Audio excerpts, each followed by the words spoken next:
nigga high as a motherfucker, by the way. Let me go fast. I am the nigga, young dog.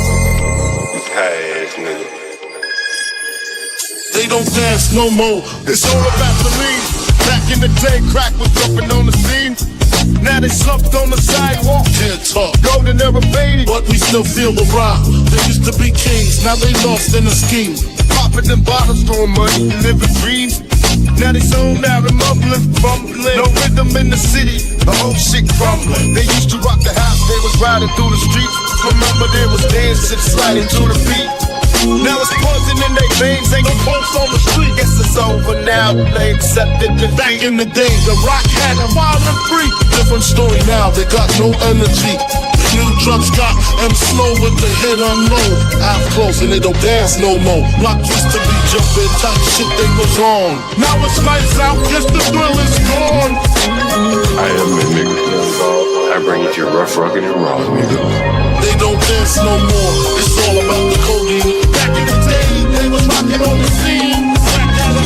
Even dancing in the rain. Now they nodding off. Shit just don't hit the same. I am that nigga, young dog.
We're live and we're public here.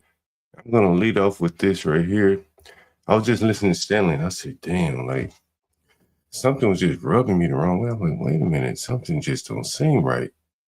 I kept listening to this black lawyer that he was playing. You see him on the thumbnail here. And something just, I don't know, Stanley, I didn't say anything. I let him go on with the shtick.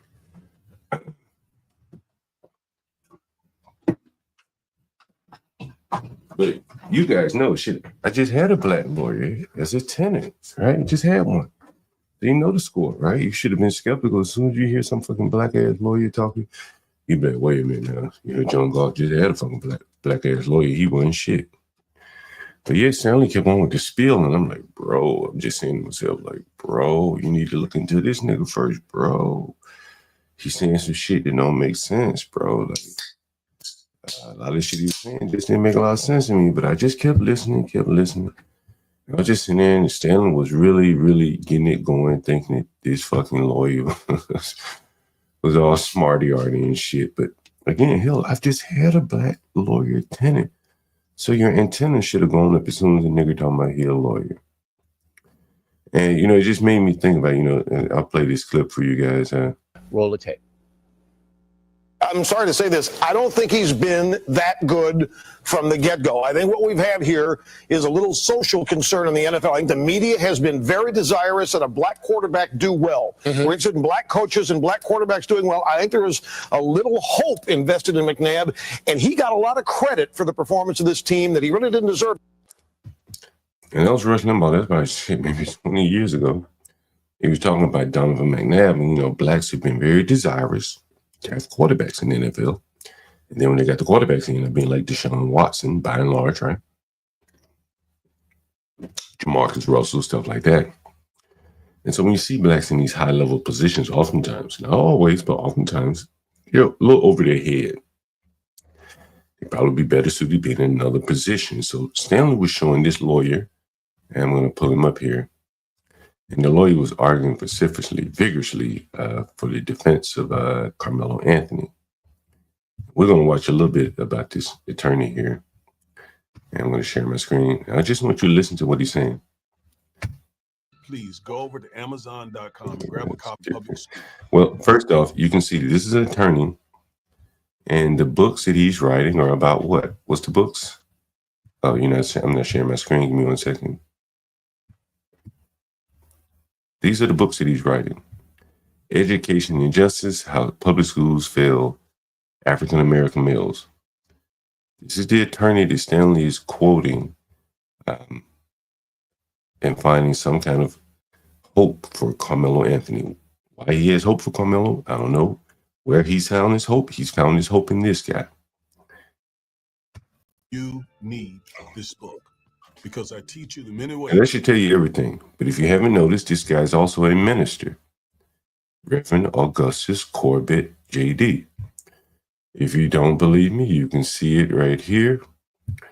His wife and him, they run a church. Here it is right here. The unjust arrest of Jesus Christ. And you see it here. About us. Story. This man is a minister, as you can see, right? Very, very, very basic website. Here's some testimonials. Right here. See all that here? This is some Latin here. These are what they would call, I guess, like placeholders. So you can clearly see that no one really wrote these reviews. These are placeholders. You can see that here. You see that here. These are just placeholders. No one wrote these fucking reviews in Latin. No one wrote that. It's a fucking placeholder. This is all Latin. This is his church's website, the Saltmakers Church. You see it right here. The Saltmakers Church. This is the lawyer. Marriage minutes. He's on prayer and push-ups, right? I'm new here, blah, blah, blah. And so again, let's go back and take a listen at a little bit of this lawyer that is giving some of these blacks hope, right? This is who Stanley is leaning on to give him some justification for what Carmelo Anthony did. Let's take a listen. At public school. So go over there and get your copy immediately. Hello, everybody. I pray that you're doing well, and I pray that you're of Austin Metcalf, Carmelo Anthony, with Metcalf family and their loved ones. Loss.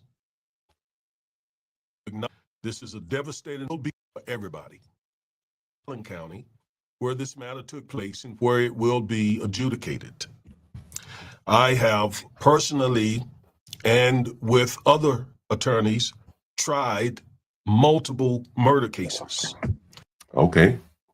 Let's go to this website and see what kind of fucking murder cases he done tried. This is his website. The Defiant Lawyers. This may not be his website. This is his podcast. I think this is his wife and or partner here. We're two defiant lawyers who happen to be a dynamic father and daughter duo. Chloe Corbett and Augustus Corbett. So she's probably an unmarried woman here. The Defiant Lawyers. This is their law firm. What does it say on the law firm? Need a team of Dallas car accident lawyers? Call the Duchess of Justice. So that's what she does. Dallas car accident attorneys. That's what they do. Right? This is what they do. Allow Dallas car accident lawyers from our firm to fight for you. This is what they do. Right? Here he is speaking on. Does he mention anywhere where he does. Here's one where he does some murder here. Learn more. Maybe he'll talk about some of his cases. He doesn't talk about any of his cases. He has an angry, mad black woman here. I guess that's his daughter. Experience. There's really nothing there. There's nothing there. And again, this lawyer's out here, he has the degrees. Maybe he's passed the bar. And he's out here telling blacks, maybe some low IQ blacks or the hopeful blacks that they can find some reason to hang their hat on this Carmelo Anthony case. And he's providing cover for them. Including one in Colin County, in that very same courthouse.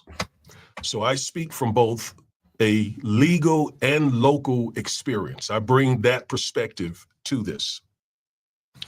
Now, let me talk a little bit about Colin County. It is very different from Dallas County. It is an affluent. What does that mean? Suburban county. Okay. The median household income is about $127,000. Okay. And the median home value up there is about $475,000. And about 57% of the citizens in Colin County own their own home. So this is a very different county than Dallas County. Now, regarding the racial demographics, whites are about 50% of the population up there. Asians make up about 20% of the population. Hispanics make up about 16% of the population, and blacks around 11.5%. This is all based on census data. Now, in terms of the court system up there, Colin County is politically conservative, and it's often referred to as Trump country. So it is very. So Austin's, Carmelo Anthony's family moved to Trump country. Why would they move to a racist county? Why would they do that? This nigga here don't want to be honest why they did it. They did it because they wanted safety. Their son brought violence to Frisco. And now listen to what he's going to say. It's like something, this schizophrenia. Like on one hand, they want to live around whites. Then listen to this. Very red up there. It is the home of Ken Paxton, our attorney general here in Texas. The niggas would have known all that before they moved there. Now, that said, I've never felt like when we've done cases up there, and we've done so many cases in Colin County, I've never felt like I or our client was mistreated in any way. So what the fuck did you mention their race and shit for? We didn't feel like there was any racism going on. And we know, of course, racism is systemic, is in, the systems and the institutions of America. But again, as far as dealing with people personally and individually, I cannot say that I remember an incident in Colin County or in the Colin County courthouse where I felt single. You got to get this black credit. And probably because he half-ass practices law down there, he still has to make a living down there. So he knows that he can't call them racist. But he can sick all the other low IQ niggers, bait them by saying they're not racist. I've never had experience with racism, don't you? But shit. Racism is systemic, so it's there. No doubt because of my race or my clients. Okay. Mm-hmm. That said, a young black defendant like Carmelo Anthony will face a jury pool if his case goes to trial that does not reflect his racial background. Okay, but he moved there. Isn't that inherent? When you move somewhere, don't you know that the police are going to reflect what the demographics or whatever? Like, you moved there, nigga. Them same white jurors are the same white neighbors and taxpayers that those people moved next to. Now, you don't think they can be honest with you? You were trusting them enough to live around them, pay your taxes to them, but now you don't want to sit in judgment of them. You've killed one of their own. You want the niggers to judge you for killing one of their own. No, it don't work like that. You moved out there. If a white man go to the nigger neighborhood and get killed by niggers, the niggers will judge the niggers who kill him. The niggers will judge a white man if a white man go into the nigger neighborhood and kill someone. That's the way it works, boy. You want to go live around whites? Okay, you commit a crime around whites, you're going to get charged and judged by whites. It's a trade-off, nigga. Some fucking trade-off. You want that nice house that's safe, and your son is a little criminal-minded? You better go live in the hood, bro. So at least he'll be judged with the leniency of black jurisdiction there. It's just the facts. Why would you go to Trump country knowing you got a criminal-ass son? You know if they catch him, they're going to hang his ass. You're going to be begging these white people not to hang him? Why go there and then complain when all the good shit that you went there for, it goes bad, it went sour? They want to complain, oh, it's all white. Nigga, that's why you moved there. That's why it costs so much to live there. And that's going to be something that his legal team will have to deal with. The fact that most of the jury pool, the 65 folks who will come into their courthouse during their trial, and they're going to have to pick the jury from those 65 people, and they're not going to be heavily African-American. Okay, what is a heavily African-American jury like? Did you see them fucking retards down in Atlanta during the YSL trial? That jury? That's what you want, nigga? That's what he want. He want incompetence. He want Negro incompetence to sit in favor of this boy, to let him off, to let the murderer go because he killed a white boy. That's what he's really arguing for. We need at least one good black to let him off.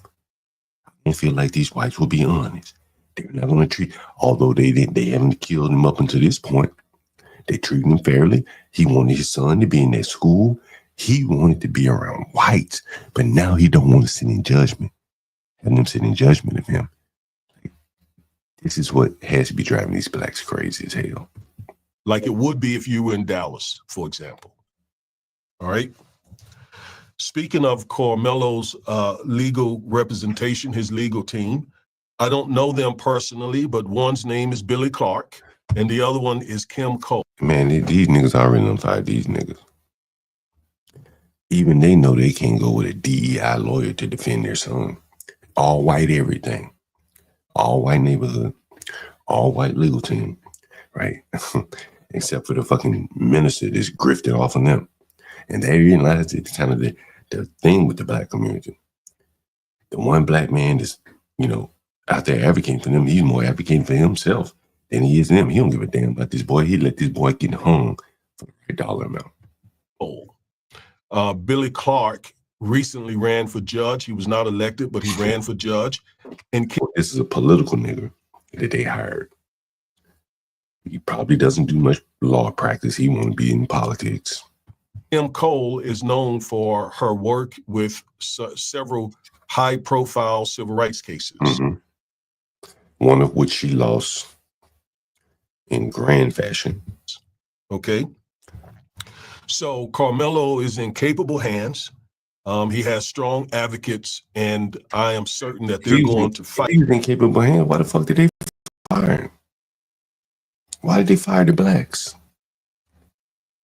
Those are not his lawyers now. Why did he fire the black? Why he didn't hire this nigga? This is a Dallas lawyer. He says he's handling murder cases. He believes in the nigga. This would be no better advocate for this boy. This man is a true believer in that this boy is innocent. He's going to go on to explain that the police report don't mean shit. This is who they should have hired. Right, wrong, and indifferent. He's a believer. I would want this man. I want someone like him on my side. This nigga really believe the bullshit. For him and give him the zealous representation that he is entitled to. Now, Carmelo. I know y'all niggas heard that. They're going to fight for him and give him the zealous representation. Zealous? Say what? What? I am certain that they're going to fight for him and give him the zealous representation. Zealous? I can't fucking find that word in the dictionary. Zealous. Anybody fucking find it? Zealous? How do you spell that shit? Zealous.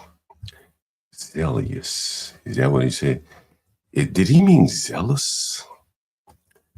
Could he have meant zealous? Is that what he meant? Zealous? I think he meant zealous. Showing a great energy or enthusiasm. I think that's what he meant. But he said,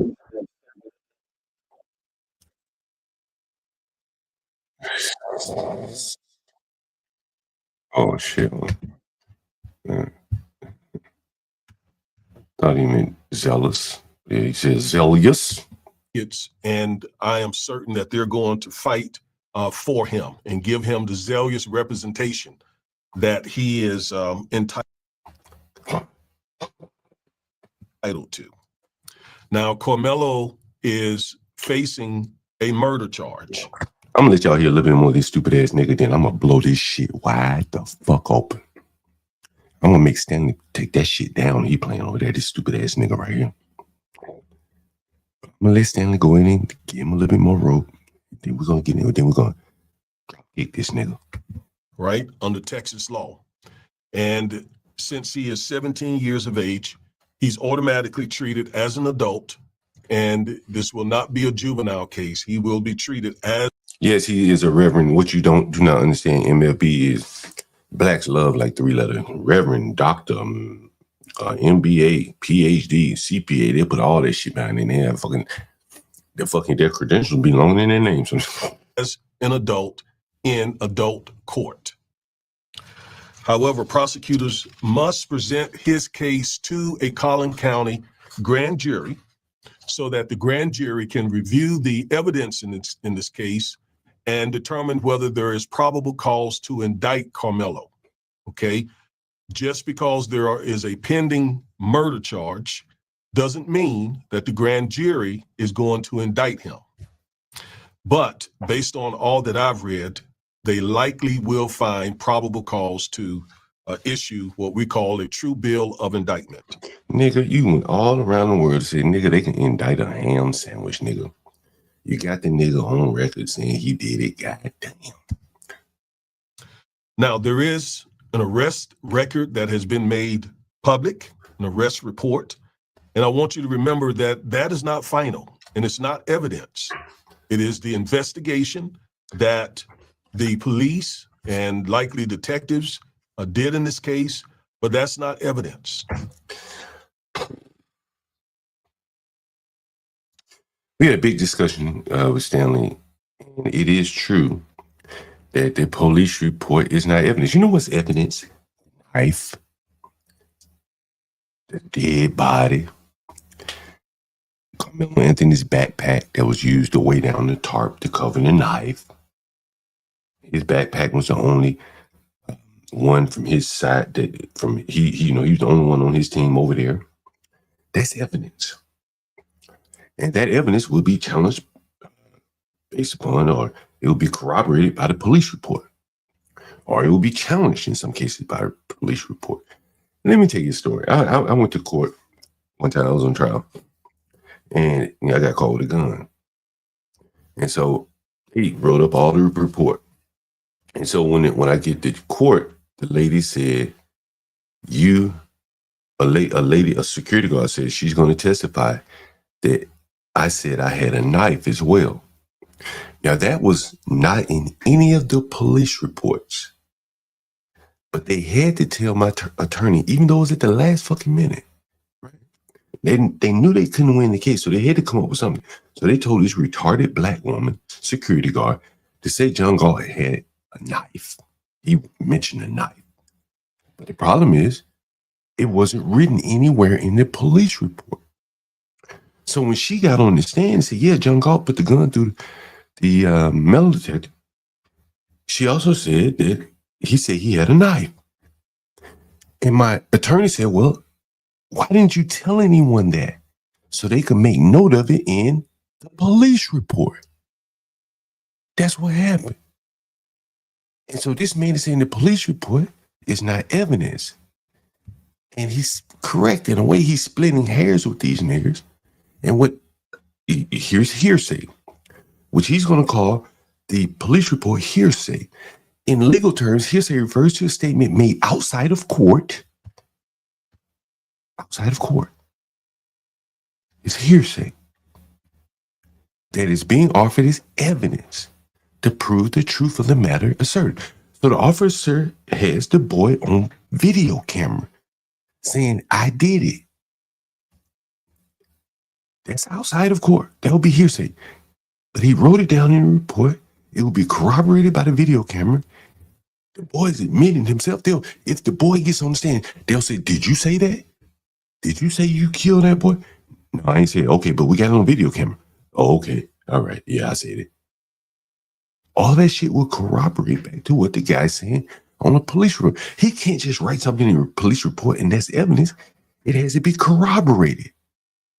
I can't understand how he didn't understand this. If the police report is wrong, Carmelo Anthony's family, lawyer, whatever, will get to challenge all of this in court because some police, if they're going to enter this into evidence, the police will have to get up there and corroborate this. The body cam will be brought in. So it is true. Police reports are often considered hearsay because they frequently contain statements made by individuals outside of the courtroom, like witnesses or the officer writing a report that are being used to demonstrate the truth of those statements. So I mean, when the police officer comes into court, they're going to put his police statement in front of him and say, you said you found a black man, and was Austin named Black. You said in your police report he about 5'9". Well, Austin is a midget. He's 4 feet tall. No, it don't match up. Maybe Austin didn't do it, but Austin said he did it. So, okay, so all of this corroborates here. All of these statements made outside of court are being proven true, either by video, by witness testimony, hell, even Austin's word himself. If Austin wants to challenge what the people are going to testify against him, you know what he's going to have to do? He's going to have to get up there and say, I didn't say that. I didn't say I killed anybody. That's hearsay. I did not say that. And then the jury will have to choose to believe either Austin or the police officers and the other 70 fucking witnesses that are all going to say, yeah, I saw the boy stab the man. Highest is the police's perspective. The police report is about, okay, well, you will get your opportunity in court to challenge it. The police, I guarantee you, those police officers are going to testify. And if anything they wrote in their police report differs from what they get up there on the stand and say, then this would be their opportunity, what they call it, to impugn the witness or whatever. They'll have a chance to challenge the witness. And the jury will say, I don't believe you. I believe Austin. I don't believe the police officer. Maybe the video camera, I don't know. Maybe the jury will not believe anything the police officer. Maybe they won't believe the film. It's possible. It's the state's perspective. Moreover, the report itself is what we call hearsay. We just covered that. It is. And what's in it is hearsay. So it's what we call double hearsay. All right. So it does not come in the trial unless it's used for some other reason than to prove the truth of the matter asserted. If prosecutors want to use the report to prove the truth of the matter asserted, it should not come in. But they can use it for other reasons. For example, if one of the police officers who is mentioned in the report needs his or her memory refreshed, then the prosecutors can use it that way, for example. Can the defense use the police report? Yes, they can. To contradict anything the officer wrote in the police report. When the officer is called by the prosecution, they're going to ask him all about what he wrote in the police report. And the defendant, Carmelo Anthony's attorney, will get an opportunity to say, wait a minute, what you said don't add up. There was no dead body on it. It was a tire stake. And you wrote knife in the police report. Right? You'll be able to, contradict the officer if he can prove it. The officer will be there to be challenged based upon what he wrote that night, that day in the police report. He will get on the stand. The prosecution and the defense will have his police report to question the witness, to maintain that he's telling the truth here. They'll be able to use that against or for their case. Here we go. All right, but they cannot use it to prove the truth of the matter asserted. That would be a hearsay violation. All right, now, I actually want to go to the arrest report, and I want to read a few things from it, okay? So someone mentioned, like, nigga, if the police report is biased, why the hell are you even paying attention? If it's not evidence, why the hell are you paying attention? He knows these things. Maybe he doesn't know because he's a DEI lawyer, but he should know that the police report will be corroborated by the officer on the stand or contradicted by the defense attorney, right? Go over there. So here we have Carmelo Sincere Anthony, age 17. He is 5'9". He weighs 130 pounds. So he's a small kid. He's a small, skinny little kid. Okay, I'm sorry that he's in this situation, and I'm certainly sorry that the Metcalf lost a son. This is tragic all the way around. Code 19.02. I now want us to read a few. 2025 at 10:01 officer at Dam athlete was stabbed. Gray hoodie and blue sweatpants. Now I want to show you something here that may not mean anything, but it stood out to me when I read this. So just underscore that he made a note that the suspect is a black male. I immediately left my office and ran across the Staley Middle School parking lot towards a southwest entrance into the stadium.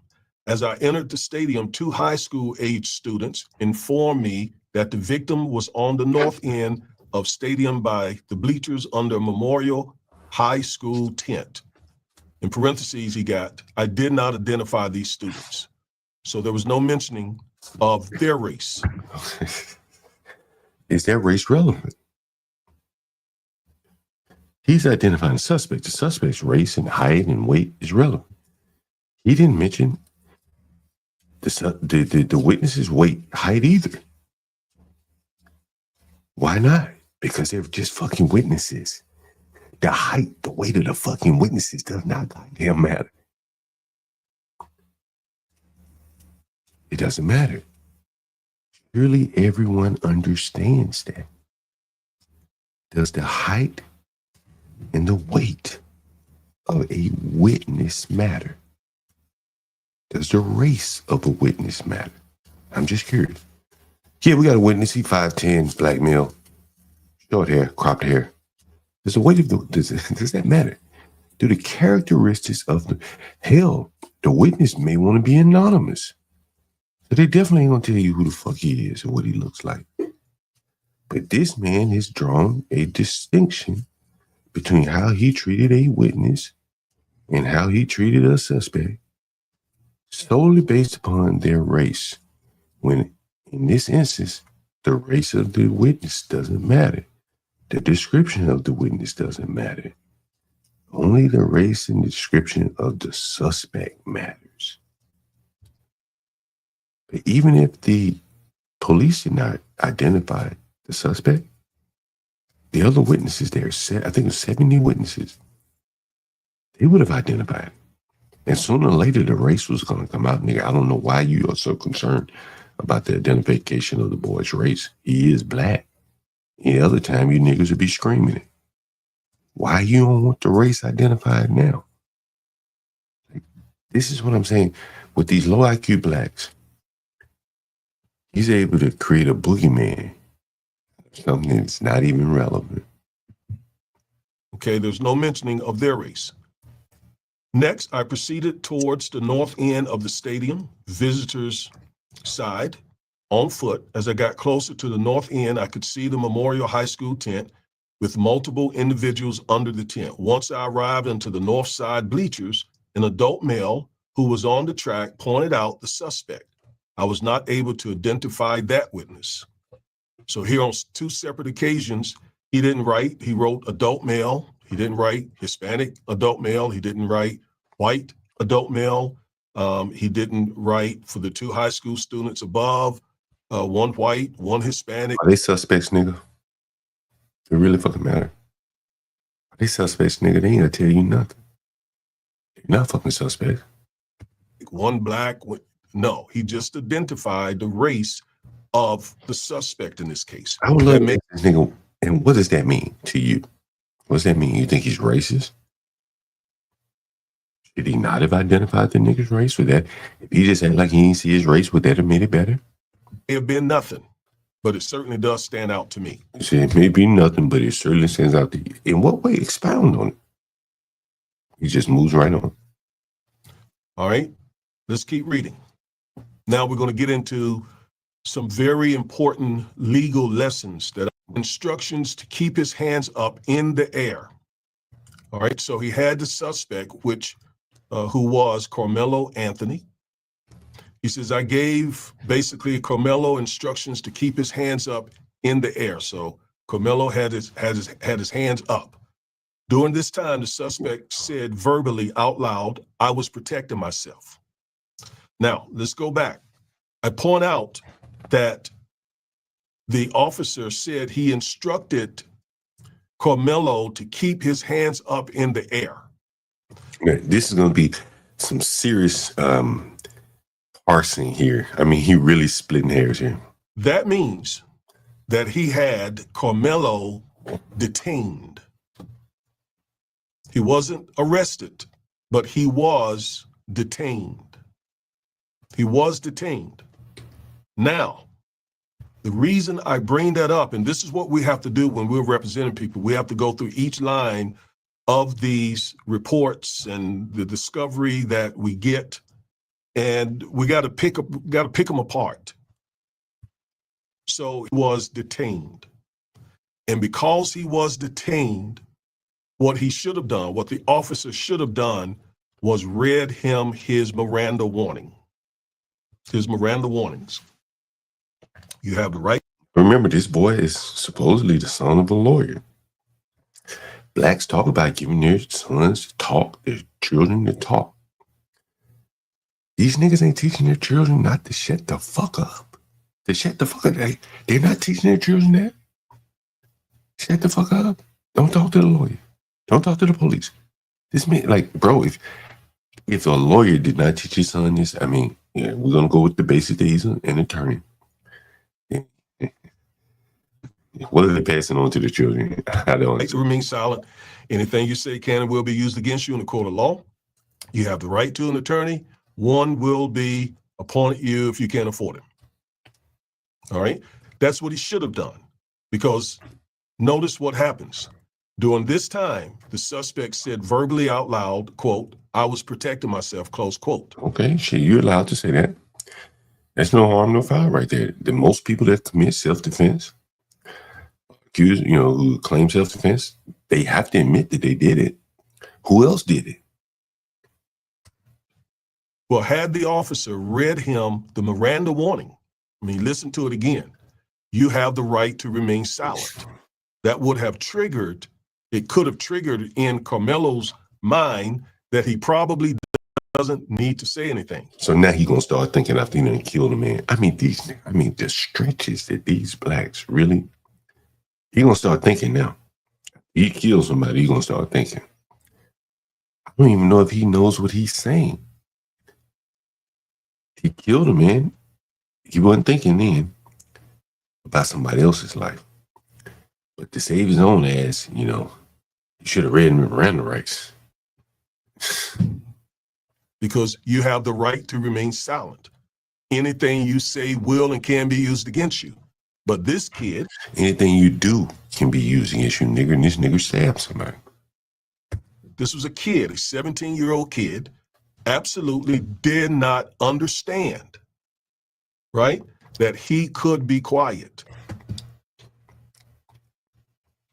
Man, how many fucking TV shows, movies, internet ads, his daddy right there in the house with him, the bow tie nigga.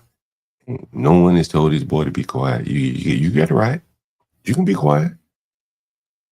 We got to act like this boy. Maybe there really are no good choices here. We can either believe that he is stupid, or we can act like he's just stupid. One of the two. But his actions, maybe he is just stupid because he killed someone for no fucking reason here. And it was the responsibility of this officer to tell him that You have the right to remain silent. You have the right to a lawyer. Any and everything you say, we're going to use against you. If you don't have money for a lawyer, you will be given one. See, that motto would have caused young Carmelo to keep his mouth shut. But he didn't. Damn, Carmelo could have beat the case if he hadn't admitted to it, nigga. They got about 70 witnesses that were all gonna point the finger at him. The fact that he did it is not up for debate, nigga. Even if Carmelo didn't say shit, we all know who did it. So he said, I was protecting myself. And I bring that up. Let me just say this. I bring all of this up to say that if this was our client, and I'm sure Mr. Clark and Miss Cole will be thinking along these lines as well, we would file a motion to suppress these statements on the basis that Carmelo's constitutional rights were violated. His fifth. Okay, and then you got about 70 witnesses gonna come in and establish the fact that he killed him. Then what? You still at the same point? You just spent all that money on that motion. I filed. Listen, when you file motions, what he just explained here, listen, I'm gonna tell you how it works. On the basis along these lines as well, Yeah. Miss Cole will be thinking along these lines as well. We would file a motion to suppress these statements on the basis that Carmelo's constitutional rights were violated. And so what's gonna happen here is your lawyer gonna call you in, say, yo, it's gonna cost us about $5,000 to file this motion. You be like, damn, nigga, you ain't never done this before? It costs that much to fill out a form? Fucking template? Put my name on the template? You want to file a motion to suppress? You say, yeah, but if we don't do it, you can't appeal this if you're convicted. He said, all right, man, $5,000 more. He said, okay. He know it ain't gonna get fucking suppressed. And if it do, it ain't gonna fucking matter because you got 70 witnesses out there pointing the finger at you. So it really doesn't matter. Nevertheless. Fifth Amendment right to remain silent was violated because the cop failed to do what he was legally obligated to do under Supreme Court precedent, which is once he detained him to read him his Miranda warnings. Okay. All right. It should be noted that I had not questioned him about the incident when he made that comment. Hold on. A Latino retainer is not just to look at your case. When you hire a lawyer, you have to drop your retainer. And then they bill against that retainer. Then, then they tell you, hey, man, come power me up again. That's how that works. When they get low enough, they have like a threshold. You get below, like, I don't know, 20% of your retainer. You got to go and power them back up to 100% again. Full power. Comment. Now that would be their argument. That's going to be their argument if a motion to suppress comes up, which is, I didn't read him his Miranda warnings because I had not begun to. That's right. Listen, he just said something very interesting. Their argument, that's about the incident. All right. It should be noted that I had not questioned him about the incident when he made that comment. Now that's why he didn't have to read him the Miranda rights, nigga. That would be their argument. That's going to be their argument if a motion to suppress comes up, which is, I didn't read him his Miranda warnings because I had not begun to interrogate him. Well, we would say that doesn't matter. We would still argue. In fact, I've gotten, I remember a huge case where they did the same thing to our client. I got that case dismissed because the officer did the very same thing.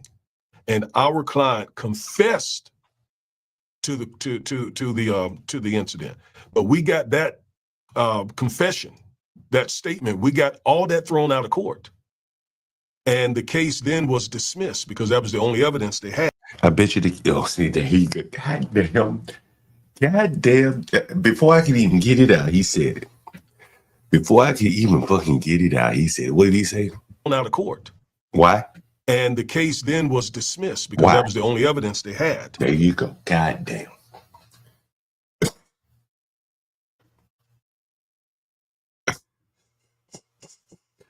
Some black person probably watched it right up until that point. And they're going to throw the case out because they didn't read him in Miranda rights. They're going to go off to work tomorrow and say, y'all white people got it wrong. He's going to get off. His Miranda right wasn't read to him. I'm not What they're missing is there's so much other evidence against him. saying that in this case. I'm not saying. And then he goes on to tell you niggas to let you down to pop your balloon. I'm not saying that in this case. So why did you say it, nigger? Give these niggas false hope. They can run off. They half-ass listening. They heard that he didn't get the Miranda rights, and he got you beat a case like that, and then they go back to work out in the public at a protest or something. But he didn't read him Miranda rights. And that what Carmelo said is the only evidence in this case. I don't know that to be true. Okay. But you're postulating that it could be true. From what's in this report. And you're giving an example of you beat a case. You're giving the niggas hope. Witnesses. So I don't know. And I'm not going to get a lot into the facts because I just don't know. All I have is this arrest report. And that's the police's side. That's those other witnesses' side. I can't, I've been doing this too long. I will not put a whole lot of credence into this report. But I want to read this part to teach you all. Okay, tell us. Okay, if you are detained, they should read you your Miranda warnings. But even if you don't have, even if they haven't read you your Miranda warnings, you need to know that you have the right to be quiet. We might need to start telling these criminal niggas, talk, nigga. We need you off the streets. Talk, nigga. Say something, even if it incriminates your motherfucking self. And you need to be quiet. You don't need to say anything. Anything. If you have children, juveniles that the police want to talk to. Teach your criminal niggas. You have a Fifth Amendment right to say no. That's why. If you got children, teach them to not commit crimes so they don't have to deal with the police. No, he downstream from that. He's saying once your criminal ass children get in jail or get in trouble, here's how you need to respond. So when you call me, but before you call me, this is what you need to do so I can defend you successfully. Stay in the pipeline, nigga. Don't get out the pipeline. The framers put it in the Constitution. Because the state or the feds shouldn't be able to force you to incriminate yourself. Okay? So this is a kid. So he doesn't know, and the officer didn't inform him. 3.75 GPA. Was he a senior in high school? He just don't know shit. No shit. Daddy or Lloyd don't know shit. Don't know shit. Ain't figured it out at this point. All the whole fucking stop snitching culture just went over this nigger's head. Jesus Louise. I asked him if he had any weapons. Okay, here's a question. Now, he says I hadn't questioned him before he started talking. In other words, they would argue that what Carmelo said before the officer asked him anything was voluntarily given. It was. Therefore, it is not protected by the Fifth Amendment. Now, whether it was before or after, he still should have read those Miranda warnings. And we don't know what is true. We don't know if he asked the question before Carmelo said what he said. We don't know. The body cam, there is body cam here from what he says in this report. The body cam will determine that. And the defense. The body cam killing these niggas. I've been telling you guys all along. Technology is going to be the real, going to be like the bane of their existence because that shit is like, it's impartial. He doesn't care. You hit the button, you start recording. Whatever you say or do on that motherfucker, he catches it. If it doesn't blur your face out because you're black, it's just going to be honest. It's going to be straight. There's going to be no filter. We'll get that body cam footage to see if those statements, if what Carmelo said should have been Mirandized, if he should have been Mirandized first. So anyway, he did ask him a question. I asked him if he had any weapons. Now, I want you to understand, because he was detained and because he was now being directly interrogated, this was another chance for this officer to Mirandize this kid. And there's nothing in this record that says he was Mirandized. Nothing in here to say that. Okay, good. Let's throw it all out. Throw the whole fucking statement out. Then you still got to deal with them witnesses. He throw the statement out. Let's say the whole police statement, his testimony, all that shit goes out. You still got to deal with the dead body and the witnesses. That leaves Carmelo to come up and defend his actions. He can beat this. They throw all that shit out, and it can be left up to him versus 70 witnesses. 20 witnesses, 10 witnesses that saw it versus him. Let's just say with this nigga's right, and they throw everything out that the police recorded and said. Still got the witnesses to contend with. He probably has DNA on the knife. His hand was cut. His finger was cut. The police officer mentions that. I'm sure they took pictures of that back in the police station. How did you get the cut on your finger, nigga? Who did that? What was it done with? So this is a violation of this kid's Fifth Amendment right, his constitutional right. And then everything that came after this violation of his constitutional right is what we call fruit of the poisonous tree. And the judge should not only suppress. Yeah, if he did this shit in the dark alley, no witnesses, fruit of the poison tree shit. I had a case of the fruit of the poison tree. I know what he's talking about. Let's say you get pulled over and the police say, "Hey, we're looking for guns, Mr. John Galt. We heard a gunshot go off." All right, cool. I ain't got no guns. Then they said, "Well, we're going to search your car anyway. We got probable cause you coming out of the area with gunshots." I'm telling you a true story. I said, "I ain't got no gun on me." So they searched my car and then they found some drugs. And they're like, "What? Damn." But the drugs were like in a little small compartment where clearly no gun could fit. A little small bag or something, a little matchbox, whatever the fuck it was. Gun can't fit in there. What the fuck are you looking in there for? You looking for guns, right? That's fruit of the poisonous tree. I think that example applies there. I think that's what was argued there. This was 30 years ago. I was a kid fucking around. But that doesn't apply in this case because there are witnesses just the same that will, basically tell the story, even if you cancel out the whole police officer's report, the body cam, everything. There are people that have video of the murder. They are already admitted they have video of the murder. Bro, you're giving these people hope. You just want this boy to get off. That's what Carmelo said in response, but everything he said in this report should be suppressed because it was extremely important for this kid. He's only 17. He doesn't know these things. How do you know he doesn't know these things? How do you know? Doesn't know anything about the law. He knew enough to know what self-defense was. He said, "I was defending myself." It was man, that almost sounds trained. I've been saying it from the jump. This boy know a little bit too much. He thinks he's too smart by half. In the sense that he did everything you're supposed to say in a self-defense case. I was defending myself. You're supposed to say I was fearing for my life, so on and so forth. He said basically that. But the problem is, I think the action to committing the murder was wrong. It didn't satisfy self-defense. But he tried his best to make his actions fit in the self-defense, within the framework there. He should have been Mirandized, okay? And he didn't get that. And so he's saying all sorts of things because the police didn't Mirandize him. Is that why he's saying it? He's saying all kinds of things because the police didn't Mirandize him.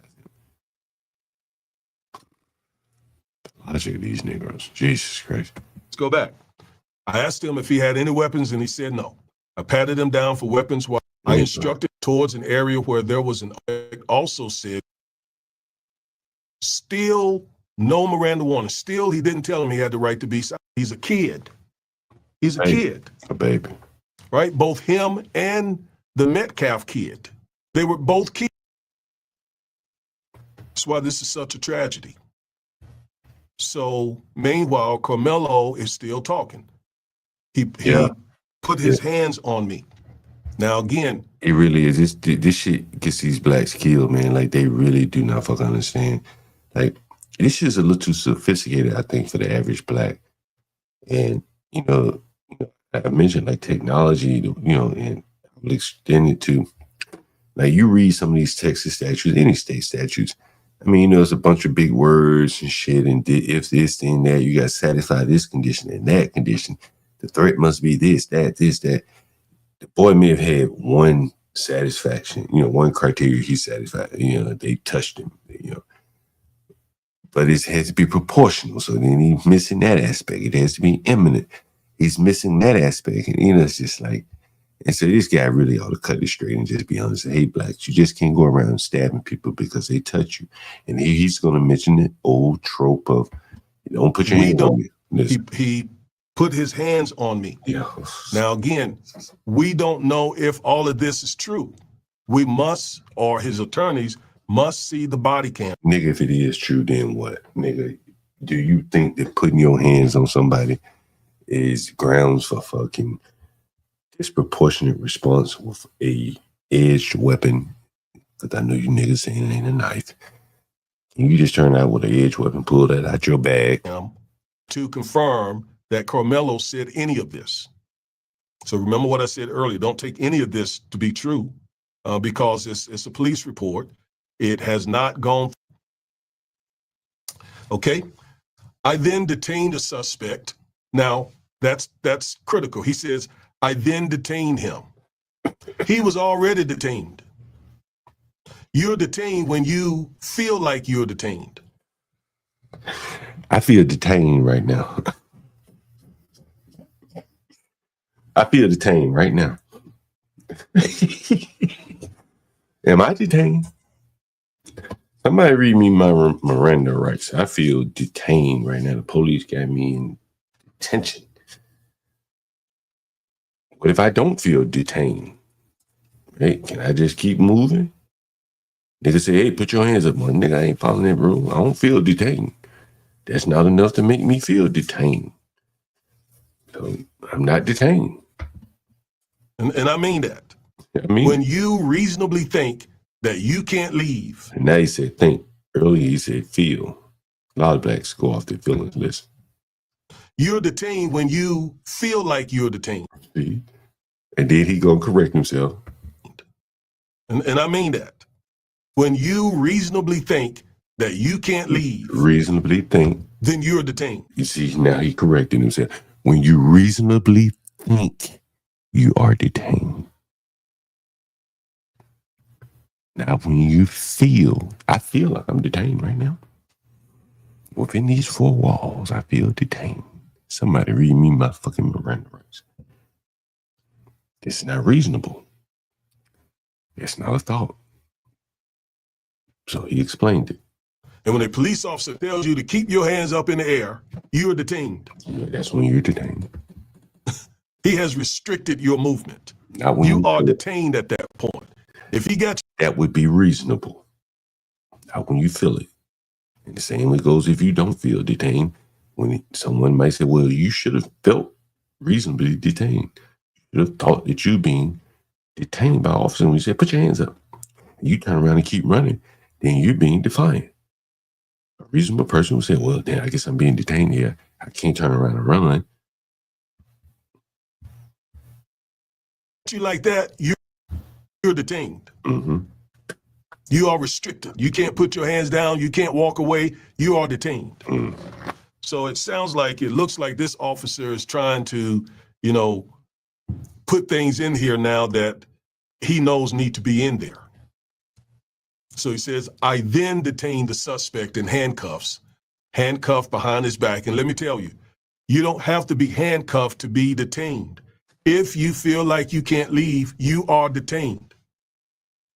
Being handcuffed is another level of detention, but it's not required to be detained. All right.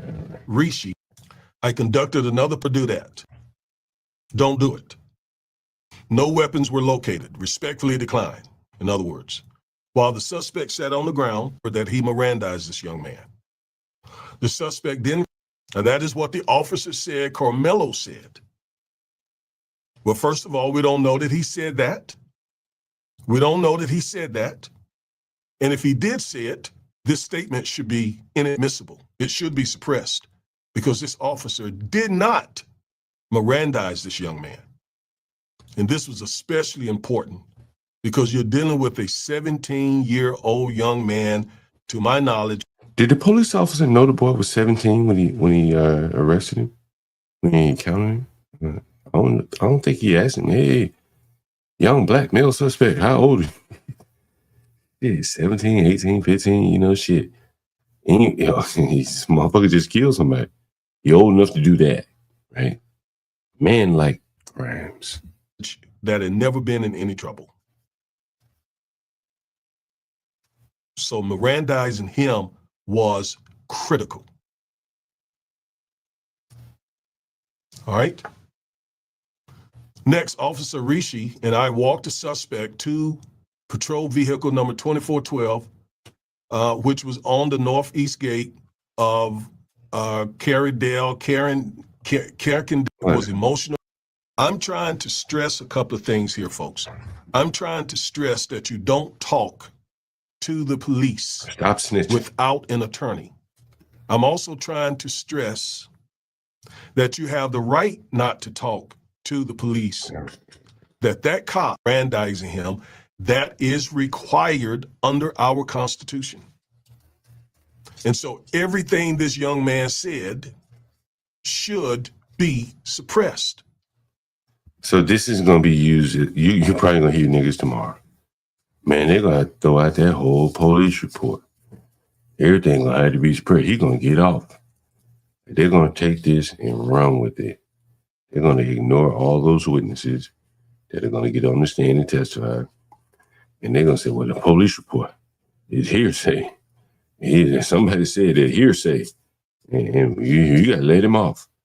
That and it's also a track spike. And I mean, everything directly and as fruit of the poisonous tree.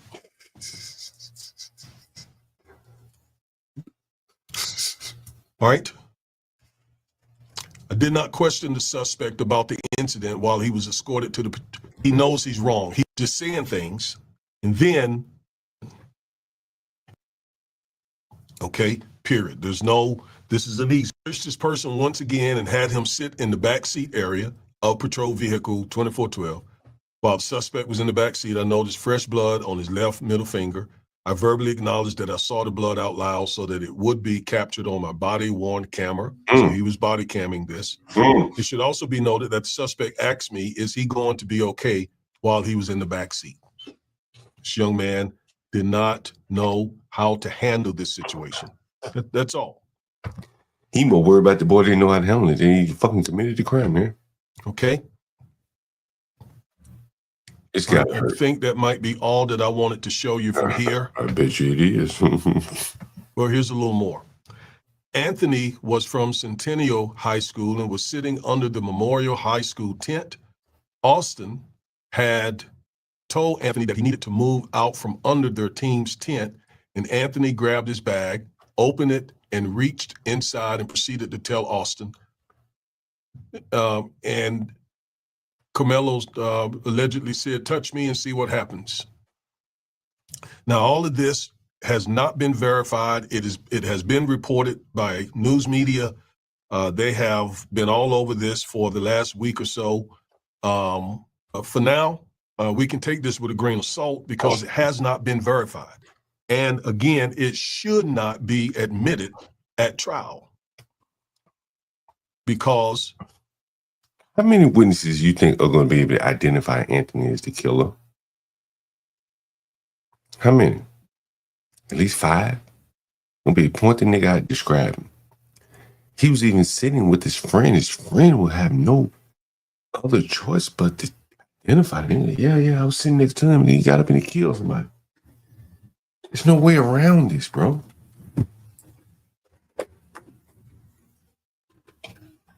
This is not a fucking whodunit where they're like, fabricating evidence against this boy. He admitted it. All the witnesses know he did it. So now it's just a matter of, was it self-defense? That's it. All that Miranda shit, that shit going out the window, bro. It's not even gonna matter, bro. Promise you. I ain't no lawyer, but I've been to court enough times. You know, that shit, man, bro, they gonna believe the police damn near everything the police say. It's just the way it is. The state has to play by the rules. That's what we lawyers are here to do, to make sure the government plays by the rules that are set down by the judges. Okay, the judges have said, you got to do this, you got to do that. In fact, it reminds me of some of what's going on with the Trump administration. Here recently, the U.S. Supreme Court. You knew it was coming. You knew it was coming. How many of y'all go over there taking shots? Like, when is he going to mention Trump? When? When is he going to mention Trump? He went 27 minutes before he mentioned him, but they had to get out. He had to get it out. Court said to the Trump administration, you can go forward temporarily with the Alien Enemies Act, but as we've been saying, as those of us out here have been saying, the lawyers, you got to give them the opportunity to be heard. You must respect their due process rights. Okay? So that's what SCOTUS said. Temporarily, go ahead. You must. The same here, Gaten. I don't want to talk about this nigga. No. Okay. I don't hear that nigga no more. So, I want to get to the meat of the matter here. I bored you long enough with this bullshit. This nigga here giving these niggas hope. Let's take a look at his website. This is one of his websites here. I'm not sure if you can see it. It's called the Lazarus Law and Justice Project, LLJP. You see that right there? And look what they're talking about. Flipping Congress in 2026. Not voting is not cool. What is Project 2025?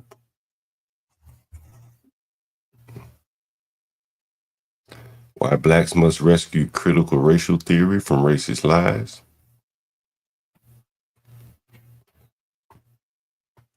The foremost concern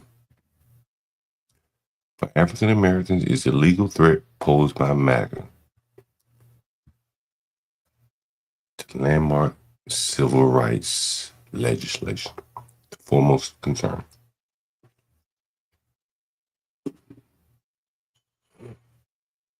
That's who was just talking right there.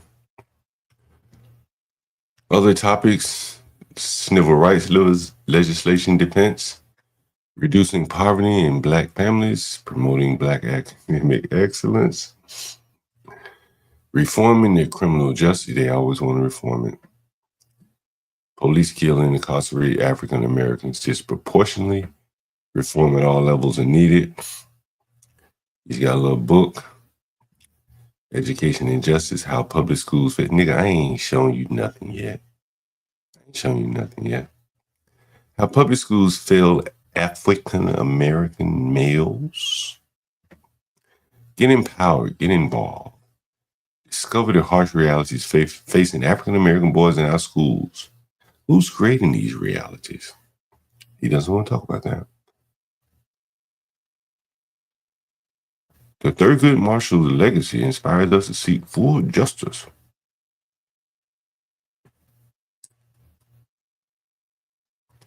Building a dynamic movement to combat racism, systemic. His objective one, increase YouTube subscribers to 300,000 by year end. Folks, I'm going to need some help here.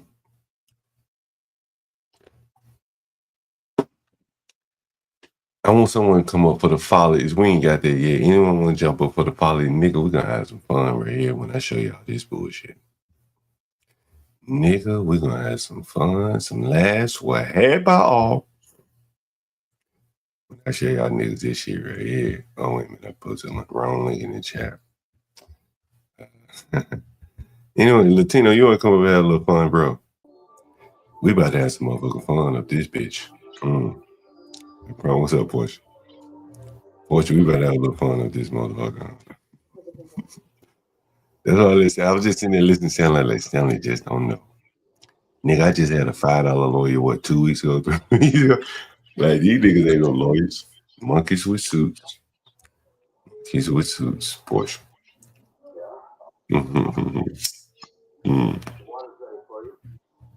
Look at this portion. Objective number 2, expand financial partnerships and supporters list. Acquire larger facilities to conduct our LJP facilities activities. Establish chapters and satellite offices in major cities across the nation. Expand the grip far and wide. Latino, you ready for this? What's up? Is that Latino? Yeah, what's up, Latino? Yeah. I just wanted to let you know that you one of the holy men, John. Nigga, you gotta look at this truly shit. blessed, John. I'm truly blessed. What up, John? What's up, man? Thank You you for gotta the pushback. Yeah, you gotta look at this shit, man. Man, bro. This is what I'm saying, bro. Like, grifters are feeding on the carcass of these people, bro. Like, and you know, like vultures, bro. like vultures. And I want you to look at this. I'm gonna show you something. Now, what you gonna notice? He ain't talking about no law yet. Demanding justice, discipling righteousness. Okay, Righteousness. we won't go back. The election and re-election of God. Donald J. Trump.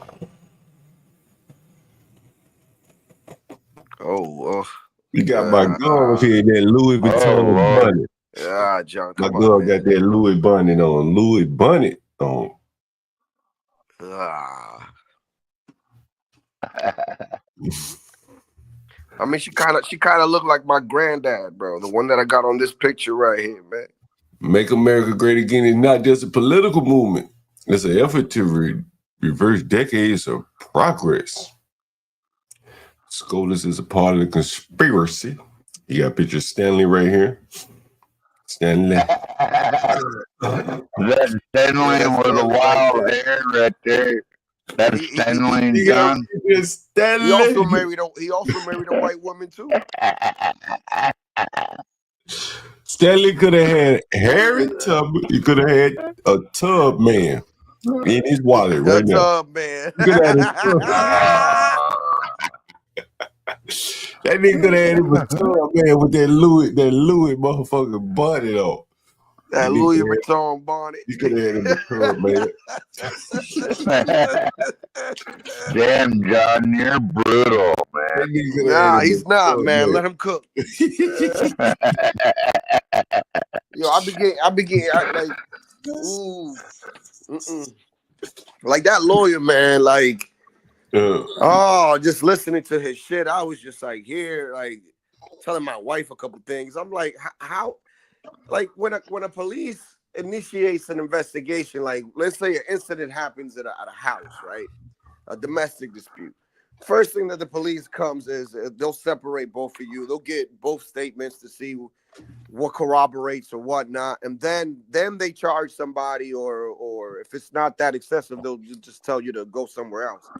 But hey, there's Stanley. Is that Stanley right there?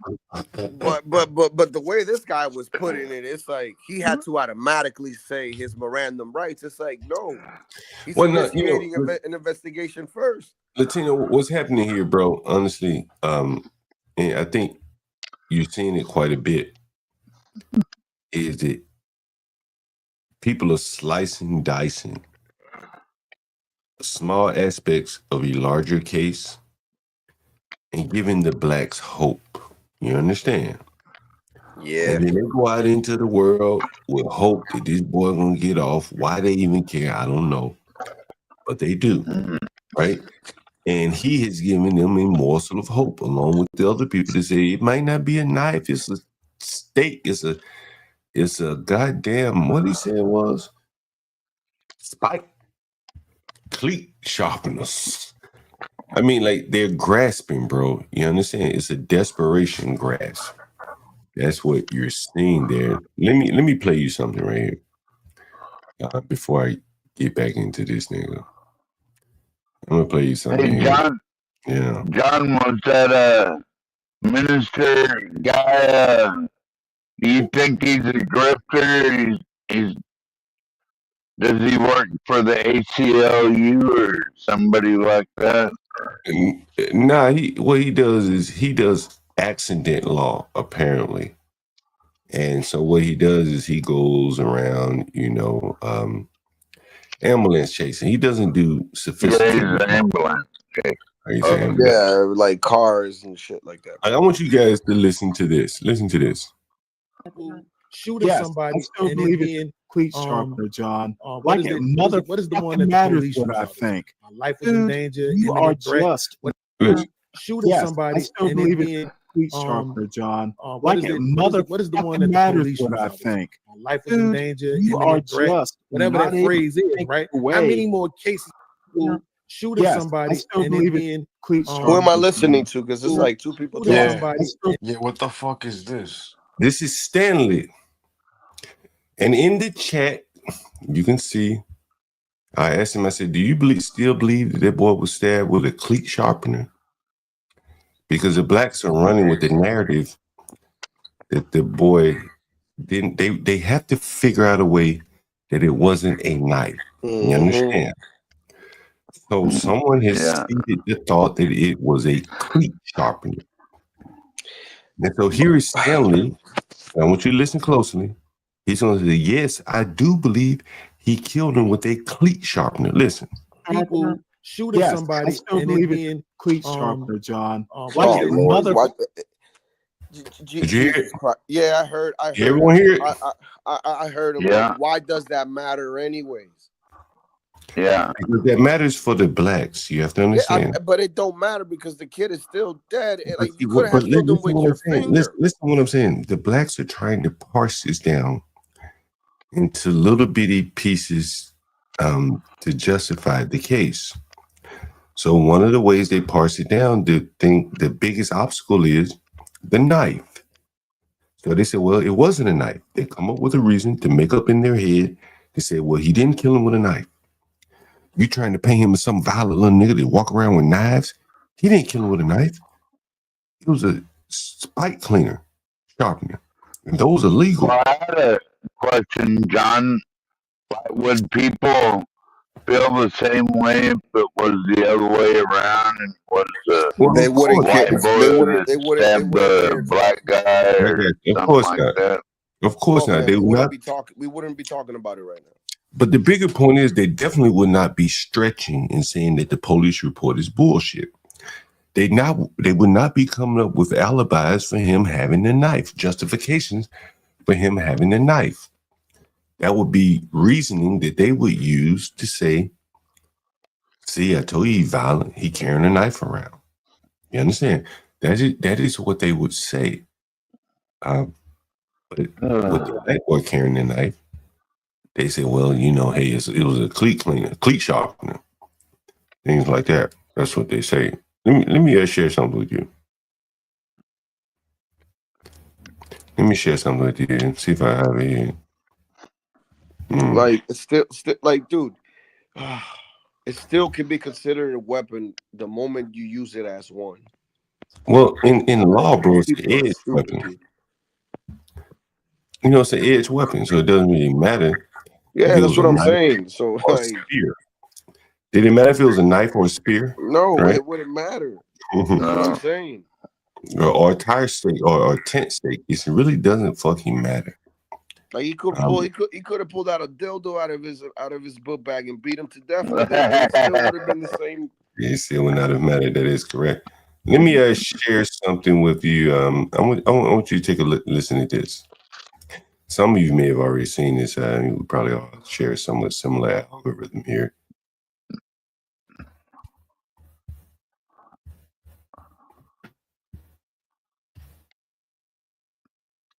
My screen is slow to paint here. What's going on here? Am I not sharing? Stop. Share it again. Take a look at this.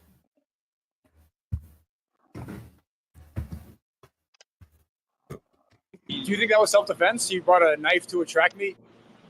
I'm gonna keep it real with you. I brought knives to school every day for years. You what every day? I brought knives to school every day. Yeah, I seen this. Why? I got jumped. I had my nose broken. I had a concussion. I couldn't go to school for 3 weeks. I seen people my age younger get robbed. I seen people my age younger get beat up for no reason. I seen people have. John, can you pause it real quick? People for scooping niggas. So why didn't Sneeko ask him which people were doing this to him? Well, I think everyone knows, and see, like different tactics. Everyone knows, so there's no reason to bring it out. Yeah, but I mean, he's justifying it based off the lens of Metcalf. Well, I don't know if he's justifying carrying a knife, but he's not justifying the hell that these blacks are creating why he had to carry a knife. Everybody knows. Okay. And what I'm saying is that, like, a white boy may not know this. Austin Metcalf did not know. Nigga, one of the reasons I don't fuck with people in DC and when I'm walking around, because I know everybody got a knife, bro. Everybody can see it. Yeah, I carry a knife all day, bro. If anybody come at me, I'm gonna stab him, bro. Mm-hmm. I'm just telling. I'm just being real. But if you only time I don't wear a knife, John, is if I have to go through TSA for flying around or something, then I don't carry it. I don't mess with nobody. Nobody mess with me. Right. You can see the knives on these people. That's funny you say that, John, because over here, everybody got guns. But if you can carry a gun, you're going to have a knife. So you got skinny jeans on, you walking downtown, them niggas got knives on them, promise you. Even if they ain't got no gun. They got have you seen these, what they calling out, white ends with these skinny jeans, and they still got weapons, guns? I mean, maybe out in the hood they do. But you're not going to be going in the department store with a fucking pistol on you. Extended clip type thing. What are you talking about, bro? They do it all the time. I mean, well, okay, if the store let them do it, well, I guess they can't get away with it. But if somebody called the police on them, I mean, it's going to be so obvious. Maybe the police don't do shit either. They're probably carrying the car, but not on their person like that. Right. You know what I'm saying? Like, some of them may. I ain't been in Chicago in years, so Chicago's wild and fucking crazy. They could be doing some wild shit like that. They carry you. But like when they go out in the public, by and large, they're trying their best to conceal their weapons. That's why the wintertime is so rough. They can put them in coats and all that kind of shit. But this guy, he doesn't have to say who's causing the crime and violence. Hell, everybody's running away from the schools that he's in. Everybody knows. But it's interesting that this video comes out at this point in time, and it's probably why Sneeko is doing it. It's like a public service announcement to white people and other people. Blacks are armed, even if they're not carrying a gun. They still got a lethal weapon on them. But I got a problem with what you just said, John. I got a major problem with what you just said. What's that? You're saying everybody knows, but apparently not, John. Because again, everybody knows, bro. Everybody knows about the schools, bro. Everybody knows about it. Nigga might roll the dice on a, walking down the street thinking the nigga ain't gonna do shit to him. John, this is what I'm saying, John. You gotta. There's people like Stanley are a dime a dozen who try to kill. Like, what do you mean? It's just one. Even Stanley, bro. Like, he didn't send his children to no HBCU. Yeah, but my point. But my point is no public schools in the project. My point is this, John. Their feet gotta be put to the fire. This not. We know it's implied. No. We gotta be overt with it. Well, I think the part, the only thing really that, I mean, you look at the white rally today. No one that was there. So, I mean, people are exercising in silence by moving to different neighborhoods. That's just where we are at this point in time. Things may change drastically. If we had seen 500 people at that Texas rally, things were changing. But man, people are too afraid. The tactics that the opposition uses, man, are very, very effective. You got to be honest, bro. Like, even if I agree with those people and I was sympathetic to their cause and I lived there, I wouldn't go there, bro. I wouldn't go. I won't go to any fucking protest because I understand. I agree. I got shit to lose, nigga. One of these some bitches throw a firebomb through my window. You know what I'm saying? And I don't even live there. It could kill some of my tenants. That's most homos that got time to protest. You know what I'm saying? That'd be terrible, John. Right, but that shit ain't out of the realm of possibility. Trust me.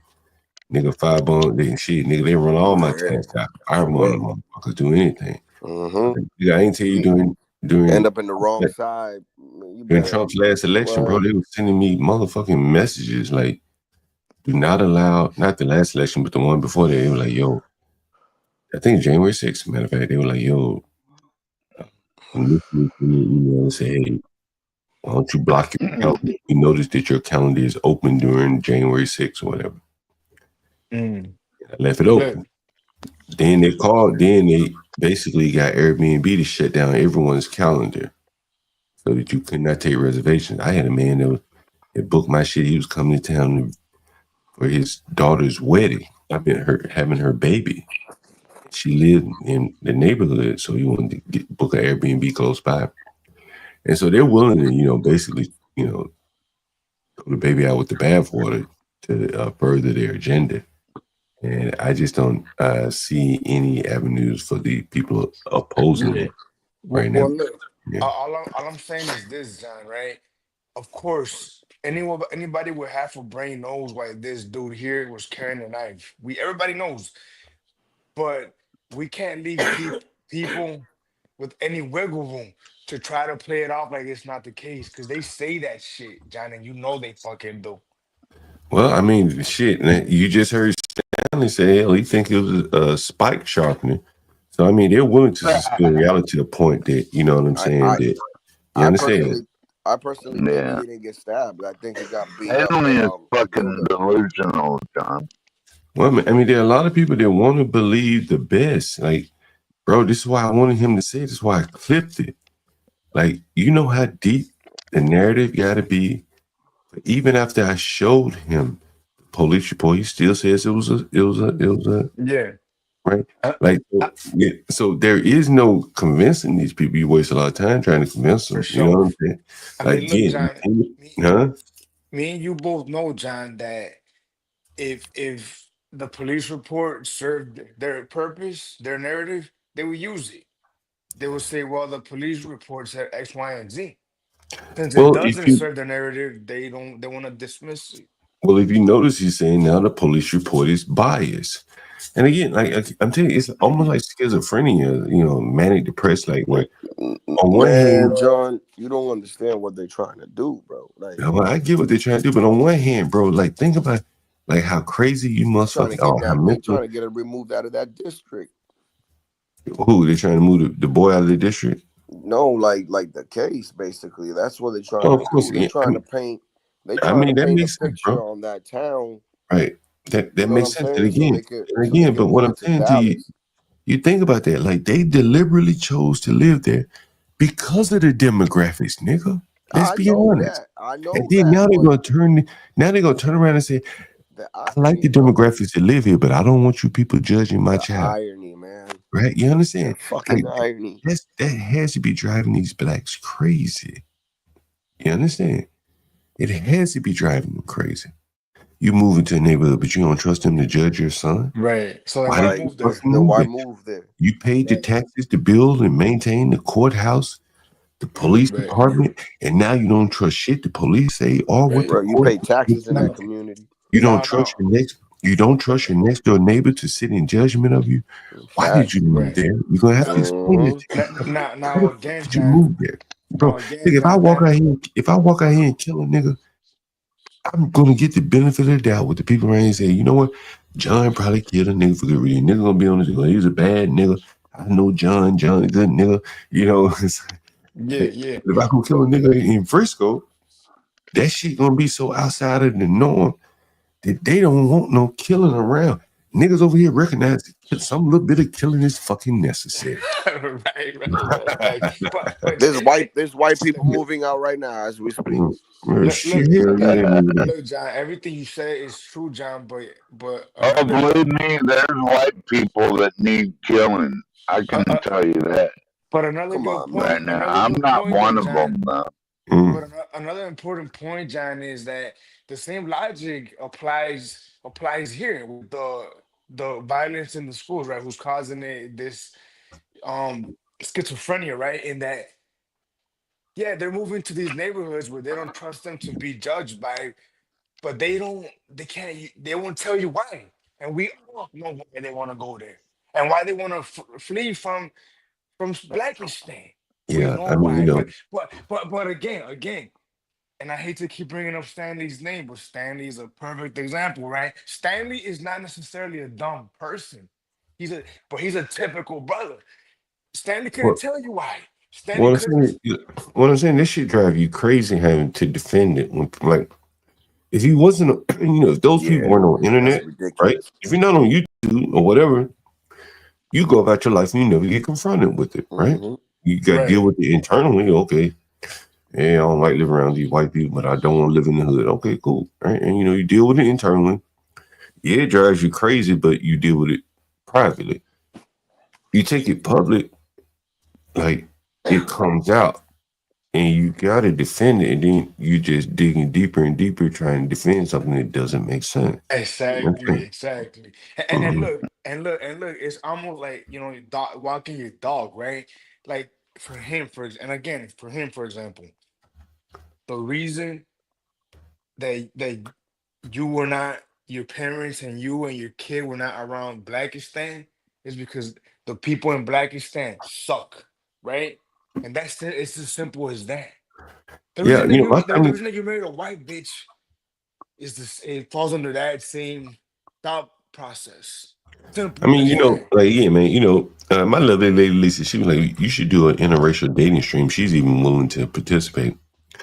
And she said, Stanley could contribute. Like he's dated a white woman, married a white woman, had some success with it. The child came out. And a lot of people are engaged in it. It would be very interesting, I think. But I think, in some ways, some of the things that will come out would make him very defensive. Yeah. And that's the unfortunate part is that a lot of blacks are very defensive of what they know to be true or what they see happening all around them. And so that it hampers conversation. You know what I mean? Yeah. And oftentimes the only thing they're left to do is just shut it all down. Let's play a little bit more of the video. It would be that schizophrenia you talked about a second ago, John. The same logic would apply for him. It would be organic, like the same logic he uses for this, like which with the cleat sharpening bullshit you said. Right. Yeah, what a lot of blacks are doing is suspending reality, bro. Like suspending fucking reality. Coping. Yeah, it's coping. Let's play some more of this video. Now I want to get back to this. The fucking lawyer, Reverend Doctor Lawyer. At a certain point, you got to. When it comes down to you or somebody else, you're always going to pick yourself. So if he had a knife, I get it. Because sometimes, you by yourself and you outnumbered, what are you going to do? But I think that Austin just asked him to move out of his seat. I wasn't there. We wasn't there. We don't really. At the end of the day, like I said, whether or not he did, whether or not it went the way Austin said it went, or Austin's brother, whether or not it went the way Carmelo said it, this is one of those things about seeing race. Carmelo's gonna be the bad guy in that picture regardless. Well, he's free now. He just said the bond was posted, he's home, and they raised $400,000. Then he's free. He got probation for a year. He got an ankle monitor on. Can't leave his crib. And justice system will handle him. But I'm not really mad at it, even if he did it out of malice, because end of the day, like being black in America is not always fun, and a lot of boom. Yeah. And there it is. Nigga, life for anybody ain't fun. Nigga, what the fuck you see what I'm saying? Like it's like I'm a victim. It's like a rainbow of bullshit. They like to party and murder. Like nigga, life for nobody's fun. Nigga, you don't come out this bitch giggling and partying and dancing, and you probably ain't gonna go in your grave. Man, fun is an emotion. An emotion is temporary. And, but now what I'm talking about more is like what you like. The black man likes a life of leisure. I'm just being honest with you. You know what I'm saying? Nigga like a life of leisure. Or you saying, man, shit, nigga, I just want to have fun, enjoy my life. All that toiling and shit, nigga, I ain't trying to do none of this shit. Like, this is how they think, bro. And it's so foreign to how many people think. But when you giving up, bro, like all you want to do is just have a little fun. I mean, think about this, John. Think about this. let's break it down, right? Even if he did it out of malice, I'm not mad at him. Think about that. Right.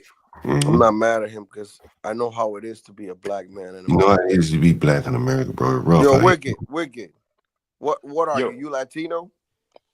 Yeah, Mexican. How is it being a Latino in America, bro? Because I'm also a Latino in America, and I'm black. Is it hard? Look, I'll put it this way, man. If a Mexican kills somebody, I ain't mad at him. Me neither, man. Because it's hard, bro. We build houses and shit. There's a Mexican killed down in Texas. There's a Mexican killed down in Texas, bro. And black guy CKJ3 is like, yo, why you don't cover that case? I'm like, yo, bro, hey, cover the case. And I said, can you see the difference here between this case and that case? I said, nobody knows this case. There isn't $500,000 raised for either one of them. It's a white killing Hispanic. Nobody gives a shit. Oh, he did white? Do you know when he killed them? Yeah, he killed a Hispanic. Well, They went to school, very similar incident. I don't want to get all into it, but we get the whole stream on it. Like the Hispanics aren't saying, hey, man, he killed one of our own soldiers. The whites aren't saying, hey, this, that. It's like, whatever, man, 2 kids fighting, that's what it was. We ain't going to make more out of it than what it was, and we move on. Now, maybe under the scenes, the Hispanics may have a little grumble. The whites may feel like, yeah, we got one on these motherfuckers. But it's a managed piece, right? Yeah. They're able to still share they're able to share the school systems the next day after the murder or 2 days later, whenever we reopen school. And there probably aren't racial fights like it would be if it were the other way around, and a black person killed a Hispanic or vice versa. The blacks and the Hispanics, the blacks have a beef with the whites, and I think the blacks and the Hispanics just can't get along well enough that if they kill one of each other, they're gonna probably bump heads with each other. The whites just aren't gonna do that. Just a win, but I'm not really mad at it, even if he did it out of malice, because end of the day, like, being black in America is not always fun, and a lot of the time in that situation, whether he did it out of self-defense or not, he would have went to jail. So it's cathartic, like in an OJ way. OJ probably did do that, but what do you hope to see with this trial? Do you hope to see him walk free or go to jail? If you ask like a personal opinion, I just want to be home regardless. You want to be home, even if he did it, you want to be home? Yeah, honestly, like I said, bro, I see people that look like me get incarcerated for everything. Get incarcerated for things we ain't do. Look at Khalif Browder. Think about this shit. Niggas like that kill you too. Yeah, and your kids. You see what I'm saying? Like, hey, bro, like this shit is so dangerous, bro. Like, and your kids, man. Like, man, shit. It's a typical brother right here. It's a typical son right here, though. Right, like, shit, like this shit. This is a typical dumbass. This shit is very difficult to combat. You understand? Yeah, no solution. You look at him, bro. Like, there's no hope for him, bro. There's no hope. There isn't. The only hope that I have is that somebody take him out, and God forbid me saying it, but shit, dude. Look at that. I mean, you look at his hair. He's a very dark skinned man, probably a little bit overly aggressive. That's a fucked up way of thinking, bro. He's not dressed. He's not dressed like you would want to see someone come in your office or your restaurant. Like, what can he do in America today? Let's just be honest. Not a lot, right? Not a lot. Let's be honest. Now, he doesn't have a network. He work for Barksdale. He doesn't have a family network. Blacks can't control their own corner, so they can't go sell dope for nobody. Man. So what does he do? Like, honestly, what does this man do? You listen. Who remembers when I interviewed them little YNs? I'm going to show you something again.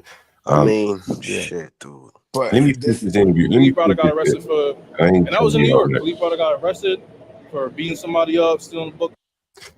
Anybody ever heard of fucking Khalif Browder? No. Khalif Browder. Khalif Browder. Let me show you something, man. I ain't playing to be here this long. Let's see. Let me just throw this out there real quick, John. Real quick. This guy right here wasn't meant to live in this society we have here, right? Him and his people would not build this. If they were built society, it wouldn't look like this. No, it definitely wouldn't. Here's what I want to share with you. Khalif Browder right here. Khalif Browder Jay-Z takes on the criminal justice system with the Khalif Browder story. No one remembers this? That's that little kid with the little picture, little mugshot. This is Khalif Browder. Let me see. I probably scroll zoom through this. What was it that Denzel called these little kids? I got to zoom through this. Hold on. About I was going home from Mel Black Life. Oh, big bag boy. Appreciate. The time is now 10. It's like we're gonna let. Look what he's doing! Stop resisting! I felt like I was done wrong. I felt like something. If I just say that I did, I had to fight. I like to trust. Anyway, so Jay-Z did a movie documentary about Khalif Browder. You can see it right there on the screen. Mm-hmm. And what he did not talk about in the documentary, and again, it's the black man's dilemma here. Listen. Take a look at this and see.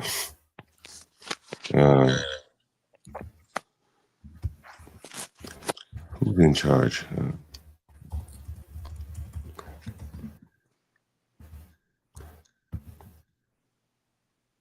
This is what Jay-Z did not mention. Well, the mayor's inner circle continues to shrink. The deputy mayor of public safety, Philip Banks, has resigned. All right, he joins a growing list of officials stepping down in the wake of the federal corruption case against their boss, Eric Adams. Fox 5's Morgan McKay joins.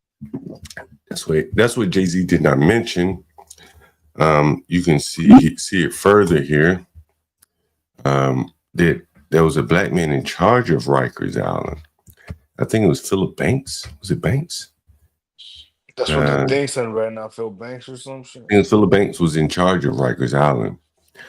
And so Jay-Z did a documentary on I heard about him, the Rikers. Right. And Philip Banks was basically lost in the criminal justice system, the black-run criminal justice system out of New York, overwhelmed, underfunded, and they lost him in the criminal justice system. And his family clearly didn't have any money when he had a chance to bail him out.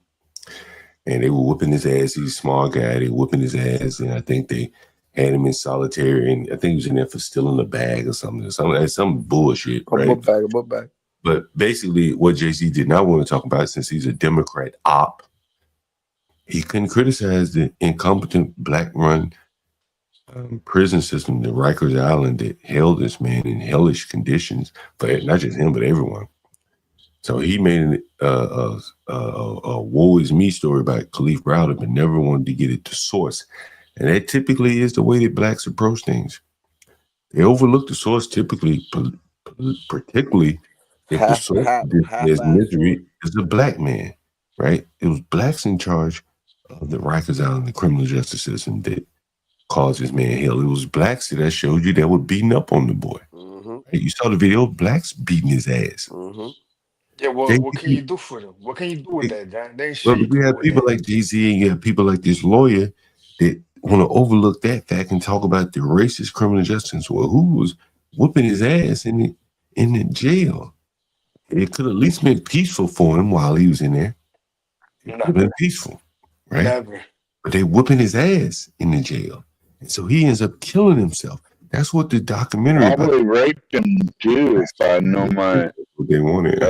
Prison people, right? Like they probably raped him too. If you ever had peanut butter. Listen, let me play the rest of this documentary.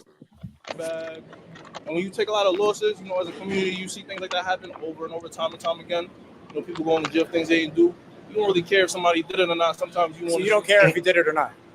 Me personally, nah. Me personally. Damn. Well, you seen that there. You said, me personally, I don't give a fuck about that. But here for the coup de grace tonight. Back to that's kind of, but that's kind of how that man that you just put on the picture there, Stanley, thinks kind of in a way. Well, in a way, they are looking for ways to find ways to justify it. So look, on the screen here is the unjust arrest and trial of Jesus Christ. Jesus. This is the church of the black. This is the church of the black man that was You see him? You see him? That's him. Might as well talk about Easter. Easter, John. Might as well talk about church. Yeah, right. It's Easter. Happy Easter, everyone. He's a crook. Look at this. You see him? This is his church. Prayer and push-up, men's outreach. You see all this? You see this? Yeah. Mm-hmm. Oh, nigga, I'm just warming up. I'm just gonna get it to you. Oh, here's who we are. Home is where the heart is. Mm-hmm. Well, that's what they say. Our story began before the foundation of the world. We say this because the Bible teaches God chose us before the world began and pre-designed our lives. Here in South Dallas, Texas, you see that here's South Dallas. A woman named Sylvia. As we rode through South Dallas and blah, blah, blah, amazed at all the community's needs, my wife saw what she thought was a person sleeping on the sidewalk. The compassion of Christ welled up in our hearts, causing me to stop the car and investigate. It was a person, a woman. He identified her as a woman. She didn't tell him she identified as a woman. He just assumed that was a woman. She could have been a trans. Identified as a man. Transformers. And her name was Sylvia. He may have misgendered this woman. Dead named her. She was very belligerent.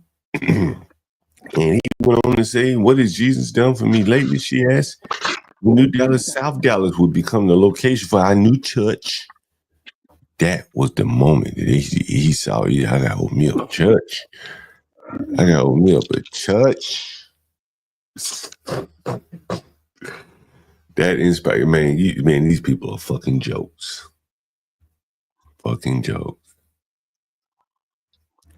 And if you really want to know how much of a motherfucking joke there is, nigga, when I used to do software, right? When I was, developing software, I would develop software for companies and shit.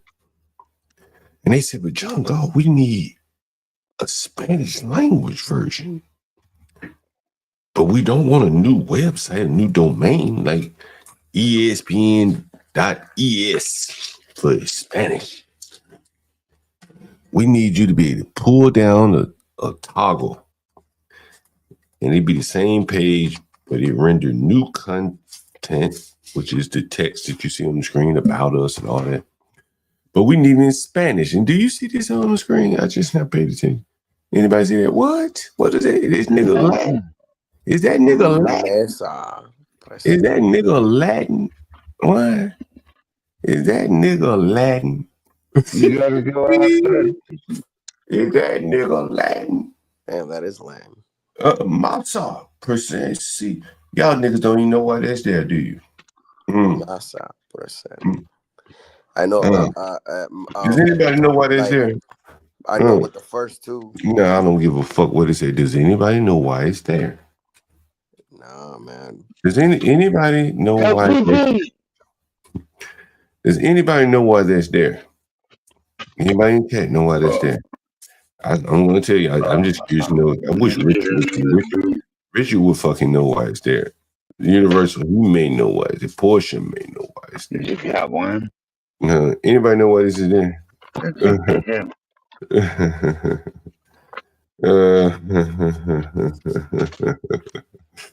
Let me show you something. Let me show you something.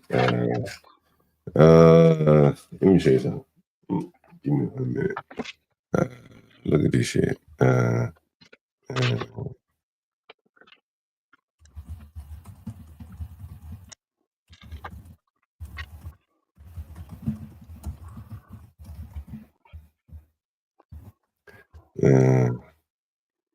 Oh yeah.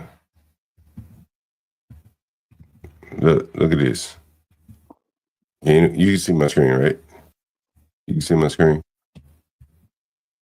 You see my screen? You see what it said? Yeah. In software development, particularly in design and layout context, default Latin text often refers to the use of lorem ipsum as a placeholder text.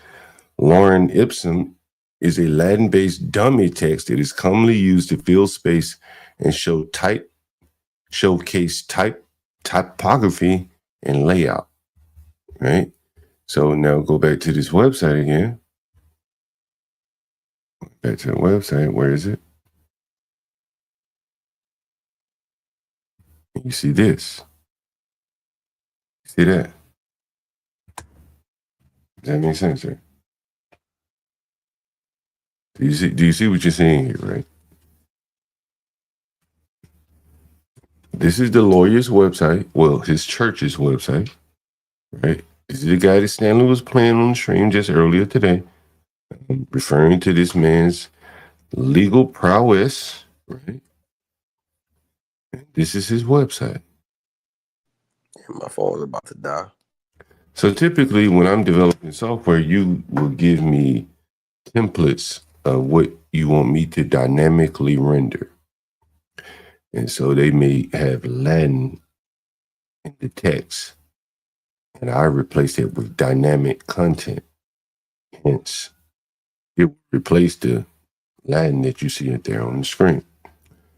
But this is his website where they say, hey, you fill in your content. This nigga was too lazy to fill in content either dynamically or statically, and he left the Latin up there. That's what you're seeing right there. And this is the person that Stanley was just quoting as being some fucking legal beagle. DEI lawyer, $5 lawyer. $5 lawyer. And nigga, you ain't seen nothing yet. Let me show you this. Let me show you this. Y'all niggas ain't ready. You know, before I even show it to you, I should say, we got Portia J in the house. Make sure you support the stream here before I show you this raid. It's gonna blow your fucking mind right here. As I said, when I used to let me finish my solicitous pitch here.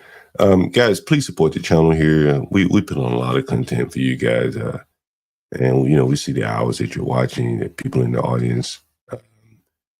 You know, it's a labor of love here, but you know, the tree has to be watered, that's for sure.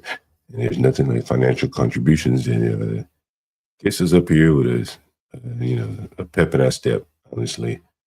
So if you're like a cable bill or something, and you want to sponsor this show, make sure or the next show, how about that?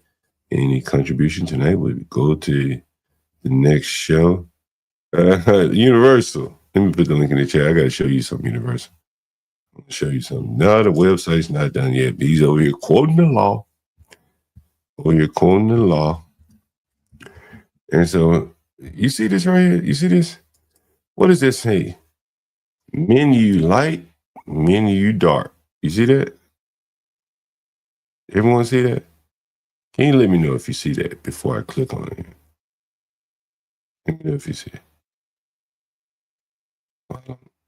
We know you guys don't want to really join up here.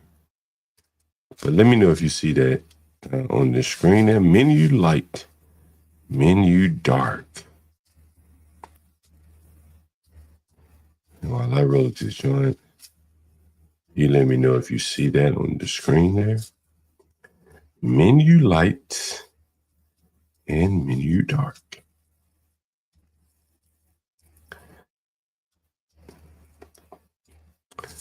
And again, this is the Legal Beagle. His website here. The Legal Beagle. His website there. And we're going to take a look at the dark version of his website. What say you guys? Want to take a look at the dark version? University Ninja left a motherfucking placeholder in that bitch, yo.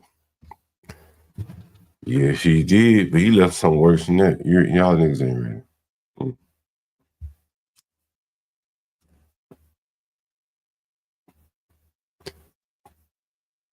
Our menu.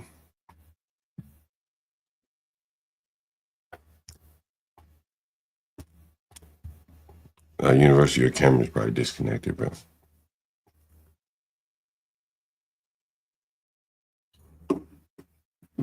Our menu. Masa presents Sisu Pendisi I wonder what the fuck does this mean? We translate this shit. University, your camera's fucked up, and you gotta connect your camera there. Translate that. What does that mean? Google Translate versus Latin dummy text. Let's see what the fuck that means. If you ever use a layout program, you may be familiar with Lorem Ipsum. The text looks vaguely Latin. And so this is it. Google Translate added a Latin translation feature. Oh, this is what it means. So that's what we usually play is like template to replace with dynamic data there. All right, let's take a look at this guy's website. I was hoping Universal would get up here and we can laugh at this shit. Anyway, back to the website here. Take a look. Wait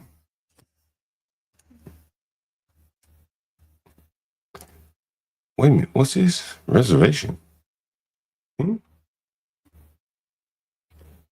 Reservation? What?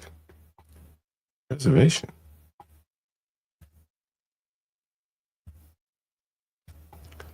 Reservation? Wow, what? What are they doing reservations for? Scroll down a little bit. What? What? Am I at the right website? Yeah. Let's see. Yeah. Church. Testimonials. What is what? And it's in Latin. Lorem Ipsum. What? But this guy was just on Stanley's talking to law.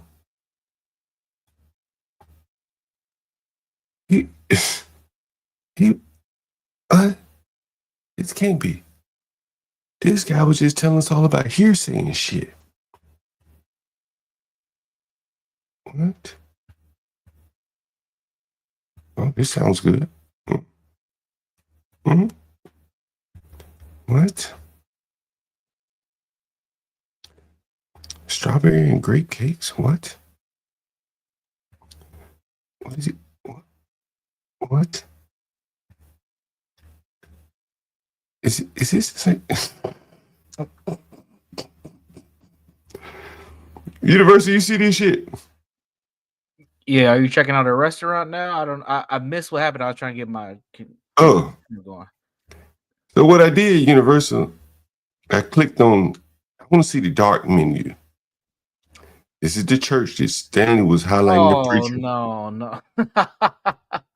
So I said menu. Look, you see this? You see this right here? You see this right here? Look, yeah, Universal. reservation, yeah. Reservation, nigga. Wait a And then I minute. said, let me go to the dark menu. Does the church double as a speakeasy after 8:30? Well, I guess you'd have to read Spanish or Latin to know what the fuck they selling. Oh my god. Well, at least the menu sounds pretty good to start off, right? Strawberry and grape cake. Oh man. It's in Latin, so I don't know what this is. What's in it? I was hoping for watermelon and grape flavored Kool-Aid, but that's my personal preference. Wow.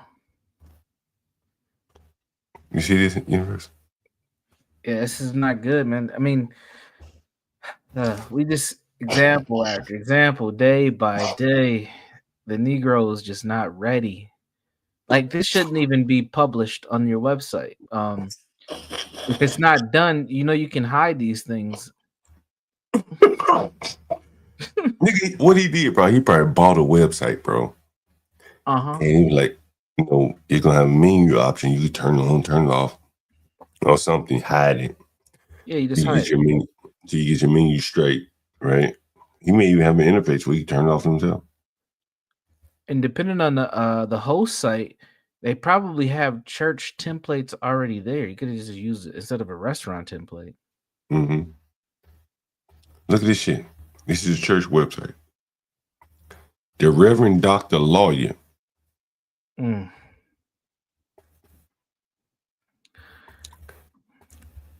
See, these would be like stock things. You change the title.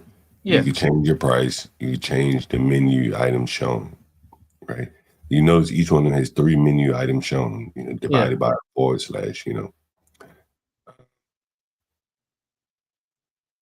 Wow. more Latin? This is just a repeat. It's the same page. Placeholders. I remember we just had a $5 lawyer on the stream.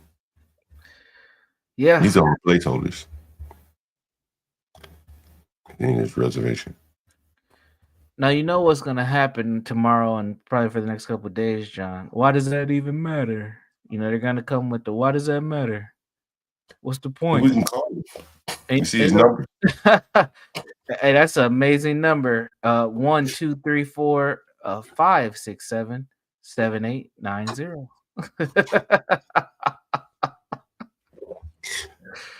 That's the best number ever right there. 10 digits. DEI lawyer. Sheesh. Jesus Christ. Did you see what he's about? University? Nah, I've been on a whole nother stream, man. I'm on the loop, bro. Let me show you what he's about. This is him right here. Can you see this? Yep, the defendant lawyers. Okay. Defiant. Oh, defiant. Oh, I didn't see. Oh, my bad. Yeah, they were defiant. This is and wait a minute. Their website's done through Podbean. That's unique too. That's a RRS feed website for podcasting. Why would you run your? I don't know how you run your your website through there. Look at that universe. Yeah, they about business. We ain't playing no games. The woman's hand postures looks kind of weird. That's a weird arm fold. That's his daughter. Hello, Rebels. Welcome to the Defiant Lawyers YouTube channel. We're 2 defiant lawyers who happen to be a dynamic father, Augustus, and daughter, Chloe Corbett. Mm-hmm. This is the man who Stanley was listening to. And I don't know if you heard him talking, the guy talking. I mean, he was grasping his straws, bro. Mm. I mean, literally grasping his straws, bro, trying to just make up, just parsing hairs to find something that the blacks to hang on for another day. Instead of just giving them good sound advice as a lawyer and say, hey, man, this shit don't look good for you. Go check this universe. So he tried to say he was a lawyer. Look at it. Car accident lawyer. Justice. The Duchess of Justice. What a title. Is she even a lawyer? Yeah, she's good. She was a city prosecutor for Dallas. Let me blow my. What's up, Clue? Yo, you Jones. John Galt, what's up? What's up? Y'all still talking about this nigga that need to go to prison? No. No, this is not about him. It's about something else. This stream is about a lawyer who did a stream talking about why the black, and here's the lawyer talking about why the black man should not. He's trying to make a case for the black man to be, like he shouldn't be arrested or he shouldn't. There's hope. He's giving the blacks hope. Ever? The black man shouldn't be arrested ever? No, not. I'm talking in this case, he's trying to give them some hope. And so here's his website here. Okay. Here's his website here, Clue. Check. So this is the lawyer that was speaking, Clue. Okay. This is his website, right? You see it? You see it? I see it. You see it? And so I went to menu and I went to dark. And look what I see here. You speak Latin, Clue? No. That's the lorem ipsum text. Mm-hmm. When you buy a website, Mm-hmm. when you buy a website, they have lorem ipsum I understand. text. I understand. I'm a software developer. I totally get it. So that's what they put on the website until you change the text to make it, your own. Mm-hmm. And so this is the lawyer's church. He has a church. Are you serious? That's his website? Yeah, wait. Well, yeah. I was gonna ask you, Clue. Have you ever had a website of your own? Yes, I used to make a living designing websites for others. Oh, right. And when you did that, did you ever leave this page visible? No, I didn't, because that would be a stupid fucking thing to do. Masa, scroll down after our menu. It says Masa. Go back up. Go back. If you can go back up. Let me read this. It says Masa present sis suspendis of volpat amet. Komodo elit anoneque alun comat id. So what does that mean? I don't know. I don't know what that means. That's Latin for if you get hurt, give us a call. In your injury, we can help you. And by the way, you can get this is the church's website. This is the church's website. Wow, they left the lorem ipsum text up. They left it in there, bro. They did. What the fuck is wrong with niggers, man? And this guy's over here giving niggas some hope that this boy, you nigga ought to be on your website fixing all this bullshit. You know what I mean? Nigga, get on your website. Nigga. And look what he does for a living. You see this? Need a team of Dallas car accident lawyers. Call the Duchess of Justice. Okay. Okay. But he only talking criminal law. Jesus. That's horrible. They are the defiant. That's a terrible form. Why would you? Here's your future. Hey, and this Universal Jones, what the fuck is wrong with niggas, man? Something wrong with the black man mind. Do they not know business ethics? No. Yeah, I think this is DEI on steroids. You dress these niggas. You put a fucking monkey suit on them. And in reality, they really don't practice law. No. Like, nobody wants to say that, man. These niggas ain't practicing no goddamn law. Look, no. You could tell. No way. Practicing law, but look what is all this website ain't mentioning no cases. Look, this is another one website. Demanding justice, discipline, and righteousness. Just pull up another law site, John. Anything you know in DC doesn't have to be major, and just compare. A non-black lawyer. Matter of fact, what's Georgia's web? Let me pull up my friends. I used to date a girl. She worked at this law firm right here. Oh, really? What's the name? Sullivan and Cromwell is the law firm right here. No, what was your girl's name? Oh. Was she good? Was she good to you? All my women are good. Come on, don't be shy. Don't be shy. This is Sullivan and Cromwell. This is a real fucking law firm. I used to work at a law firm. Now look at the difference already. I mean, you can just go back to the homepage. Come on. Yeah. It's a load of information. It looks like there were some news articles, probably something they were part of themselves. I mean, good Lord. The images, you haven't really seen a person that works there yet. Look at these big ass companies, AB and InBev. Yeah. Shit, I don't even know. I don't even know what the fuck that is, honestly. That's beer. I used to work for this company right here, this law firm right here. But Sullivan and Cromwell, limited partnership. This one I work for right here. Okay. Yep. 767 Fifth Avenue, nigga. Wild Gosham and Manges. In New York. Right there on Fifth. They actually represented Jim Harbaugh when he left the 49ers. I don't know if you remember that.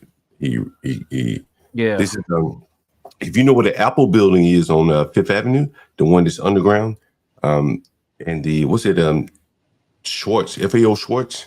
This law firm sits on top of Apple Store in the FAO Schwartz. It's the firm's largest. This is where I work. Yeah, FAO Schwartz. Boom. Another Even this page, straight. You get a headshot. Everybody's got a headshot. We didn't see one headshot. Okay, that.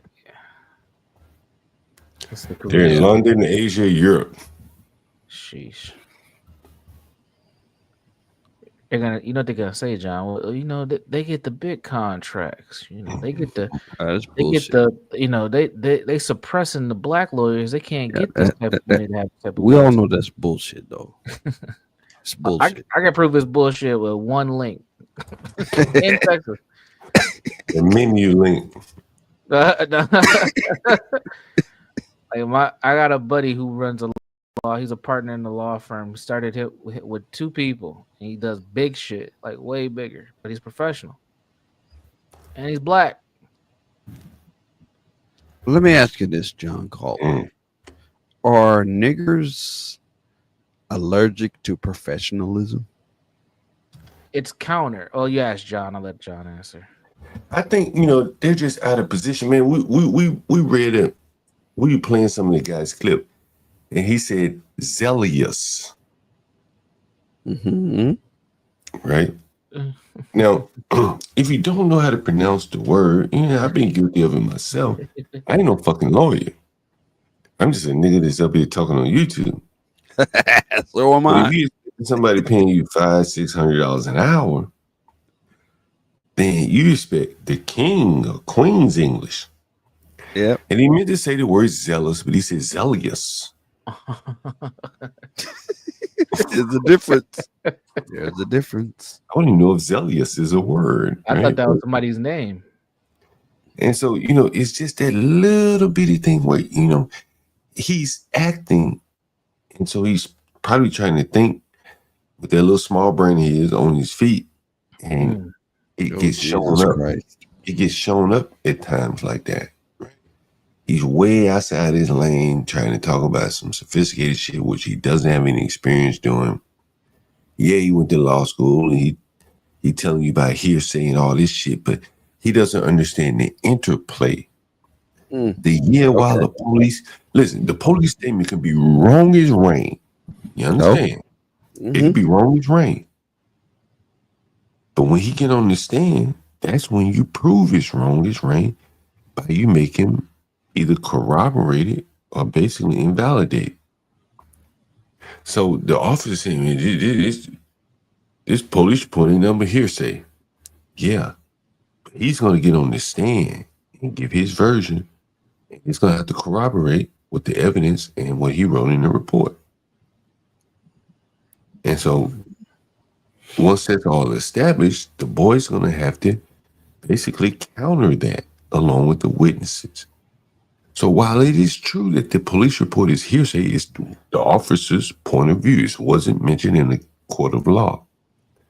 But that Negro didn't understand that how the interplay will come together in the court, like an orchestration. And he's just too smart by half. And Stelling, taking him on his credentials alone, he ran with it. And it's just like, hell, I've had black lawyers up here. When I saw the nigga talking, I thought about my $5 lawyer. And I figured, I just didn't trust him. And you kind of see in this thing, he probably shouldn't be a lawyer, bro. John, you don't think that whenever, and we remember this from the whole George Floyd thing, whenever they want to withhold videos, you don't think that they do that? The reason they do that is so that court can be held on social media. I think if the evidence goes against him, they don't demand the video. If the evidence goes for them, they demand the video. Now, sometimes they've demanded the video, then the evidence goes against them. But why wouldn't you release the video on the day of the attack? Because the blacks will start to get started to corroborate their stories. But the blacks are going to do what the blacks do, though, sir. Well, but you have They're to going to make do what they do. But you have to make sure that they don't get together and corroborate their story and hang somebody. Understand? So that's court is actually being held on social media. Well, no, the fact that they don't release the videos, like with Mike Brown, for instance, right? Hey, Portia. With Mike Brown, for instance, the blacks wanted the video. And they were tailoring their statements to what fit the news media narrative. But when they went to court, they told a totally fucking different story. Those blacks, they were saying one thing in the media, they were telling another thing in court. Okay, so you have to kind of, yeah, John Galt. Let's harken back to what happened with fentanyl St. Floyd. Okay, in May 2020, all we had to see, all we were given was the cell phone footage of the knee on the neck, and we were given that for May, June, July, August, September, all these months. That's all we had, because the Minnesota police refused to release the body cam footage. Yeah, and the DA. So it's my hypothesis. All right, I hate to sound like a scientist here, but it's my hypothesis that's done on purpose. It's done on purpose to get court to be held on social media, because if court is held on social media, you can taint future jurors. So whoever the jury was that convicted Derek Chauvin, they were tainted by social media. Well, I think there was a lot of threats too. You know what I'm saying? There were a lot of threats. You know, they were outside protesting and shit like that. Do you remember when they released this video of Mike Brown? The blacks didn't like this video. They said they had nothing to do with the killing of Mike Brown. Does anyone remember this? This was 2014, right? Ferguson. Right. Was that 2014 or was it a little later? I think it was 2014. Yeah, it was a year after Zimmerman, so yeah, I think you're right, actually. No, I can't speak. Zimmerman was 2012. Right, but the conviction or the non-conviction was the court case was in 2013. Now, I don't know if you remember, but they didn't burn this store down. They burnt the wrong store down. They burnt down the Quick Trip. But this was the actual store they released the video. A black lady called the police on him after he robbed the store for blunts or something, right? Wasn't it blunts? It was blunts. And the blacks in this case said that him doing what he did, which was effectively a strong arm robbery, the man in the store could have killed Mike Brown his damn self. But the blacks said this video had nothing to do with him being killed, even though the police had been called because of this.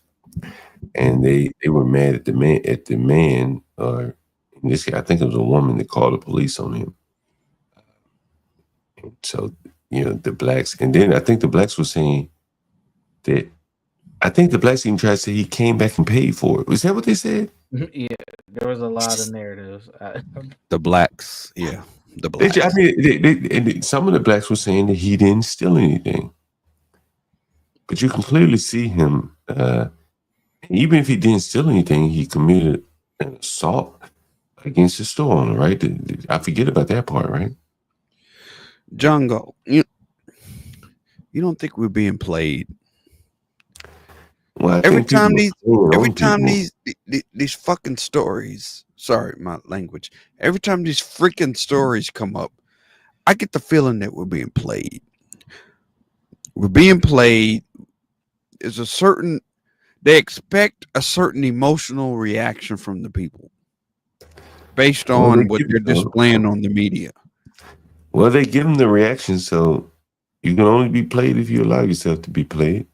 Like this whole thing with basketball player Carmelo Anthony. this whole thing that's going on with him, they want people to react a certain way, so they again withhold evidence, video footage. There's video footage of what actually happened, but nobody's releasing it. Well, why? Why? What's their excuse? They're minors. Fuck that. Well, that is interesting, and I'll get to that here. I have a couple clips I want to play before I get out here tonight. Let me see if I can get to that. I think I saved it here. Let's see. That is very interesting, though, that you mentioned it. And let me see if I have it here. That's for another day. Let's see. Where do I have it? I know I have it.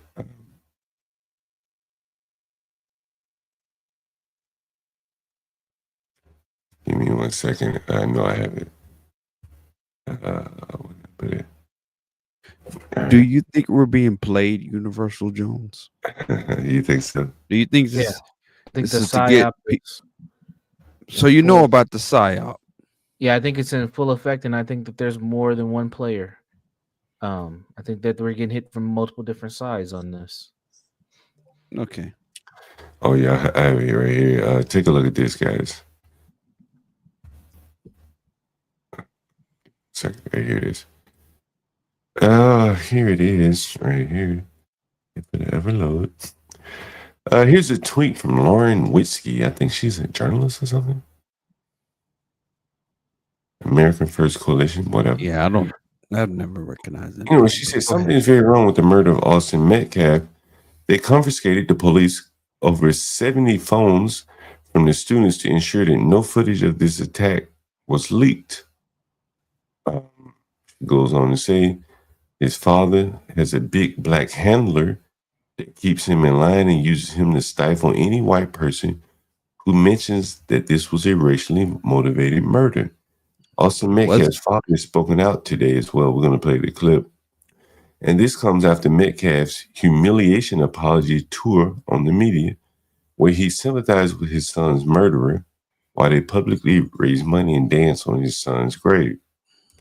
Look how Metcalf's black handler showed up to the protest and put him on the phone to yell at the protesters.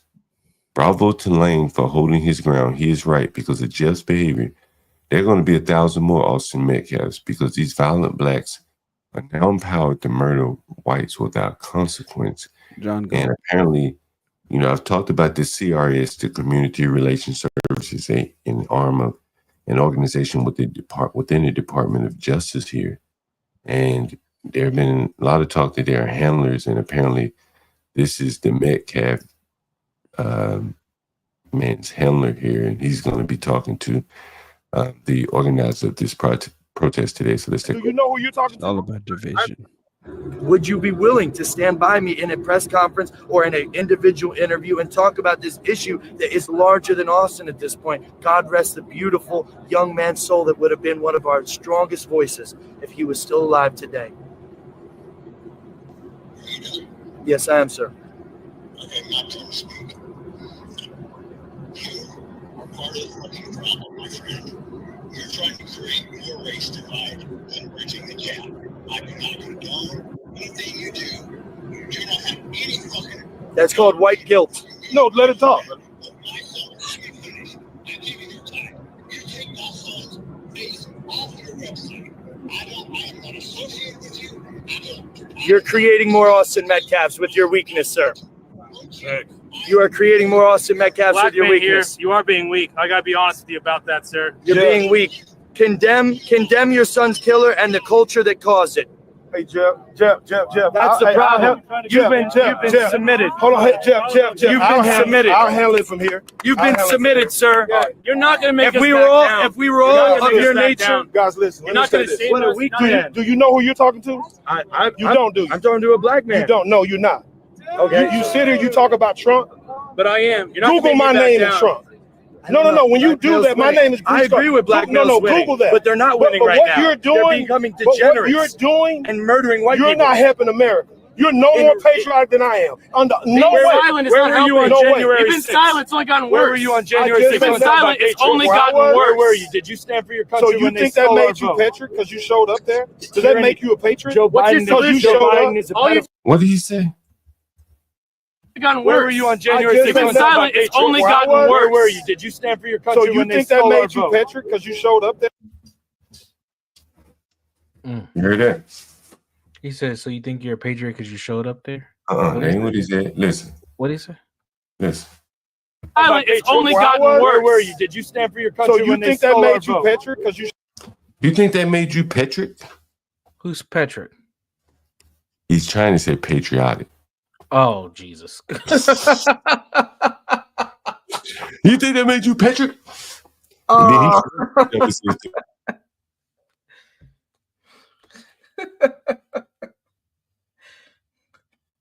Where do you think this black guy handler came from?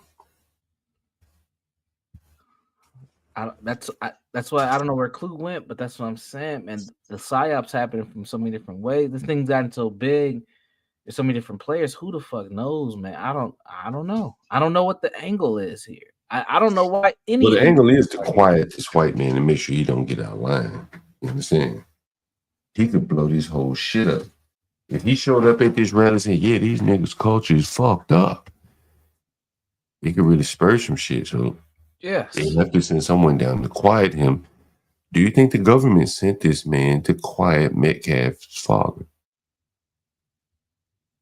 Sure, I definitely think that's possible. Absolutely. I mean, look how like did you notice he mentioned Trump? Yeah, he said, "Yeah, Google my name and Trump." Like this AKA, guy's I'm tied in. Yeah, I'm tied in. This guy's political, right? Like he is an intervener, right? That's what he is, right? Google my name and Trump. No. When you do that, my name you talking to. Well, if we were all of your nature, guys, listen. you're not going to say that. Do you know who you're talking to? He's going to say his name. Let's see. Don't do you? I'm talking to a black man. You don't. No, you're not. Okay. You sit here, you talk about Trump. But I am. You're not Google my name and Trump. No. When you do that, Yeah, this is apparently this is a guy speaking for Austin Metcalf's father. He had Austin Metcalf on the phone. Austin Metcalf's father on the phone earlier. Then he said, "You know what? Fuck this shit. I'll handle it." And he hung up the phone. And now he's continuing the conversation with Jake Lang here. My name is. I agree with Black Males. No, Google that. Did you hear that, Universe? My name is. Google my name and Trump. No. When you do that, my name is. I agree with Black Males. No, Google that. But they're not winning right now. What you're doing, they're becoming degenerates. What you're doing and murdering white people. You're not helping America. You're no more patriotic than I am. Under no way. Silent is not helping. No way. You've been silent. It's only gotten worse. Where were you on January 6th? You've been silent. It's only gotten worse. Where were you? Did you stand for your country? So you think that made you patriot because you showed up there? Does that make you a patriot? Joe Biden. All you're doing is condemning us. What's your solution? Did you see what he had on his jacket? Yeah, I was trying to catch it. Yeah, I was going to say the black male or something. It's only gotten worse. Where were you? Did you stand for your country? So you think that? Oh, right there. Team Black Males. It's Team Black Males winning because you showed up there. Does that make you a patriot? Joe Biden. Team Black Males winning. Look that shit up. Because you showed up. Team Black Males winning. All you're doing is condemning us. What's your solution? My solution is to help people where they're weak. So we have an issue in young black males' lives across the country. It's not say that to Jeff Metcalf. Say that to Jeff Metcalf. We talk about it, man. Say it. At the end of the day, the man is asking. So let me ask you this: you got a father who's grieving, and your response is he's weak. My father is celebrating my strength right now. You have no idea. You'll never win the Senate. And what I'll do, I'll come to Florida and run for Senate and run as a Republican. And it's a political warrior. It don't work that easy, bro. This looks like it's a bipartisan group that addresses black male issues. Very patriotic website. A lot of red, white, and blue. Yeah, their strategic partners are a bunch of people that I don't recognize. The Opportunity Center of America, Halfways into Independent Trade School, Clear Motion Films, and the RFAA Fund. This is interesting here. This guy got a handler. Yeah. It's fucking amazing. Look. Now kick your butt. No, you lose, bro. You need 2 years of residency in Florida. Because this behavior is why we're in the situation where we are. No. We get these. Is that what it is? Okay. Well, at the end of the day, he's asked you what to do and what not to do. Listen, you have a right to do it no or not longer do it. You can say not talk about Austin Metcalf, but we're gonna get You don't know Austin. I love somebody. You love the thought of using Austin for T-shirts, for propaganda, and to get out here and talk about you want to shut down a white man right now. I'll shut you down. You're not shutting me down. I'm not raising money like because I've got family. I'm not raising money like put down anymore. No, bro, you stop. You came here to try to shut him down. No, I came here to give him a message from a father. And listen, but I realized that's not his deal. Let's be honest. You're a black man trying to shut him down. It's very interesting. They sent a nigger out there. Would you be willing to? Do you think they're friends? You think they have a relationship with each other? That's fucking weird. I don't know. Earlier when we were watching it, I didn't really like their interactions with each other. It didn't seem genuine. It seemed weird. Like all that raising your fist in the air, that performative shit. I don't know. But that black dude was weird. Yeah, he was at the thing. I don't remember seeing him. But yeah, he was there. Damn, that's fucking crazy. Yeah. What the fuck? This thing has gotten so large, bro, that like I said, I think the PSYOP is happening from many different angles. And that's a lot of things. It's not always just one people steering. There's a lot of steering happening. Team black males winning.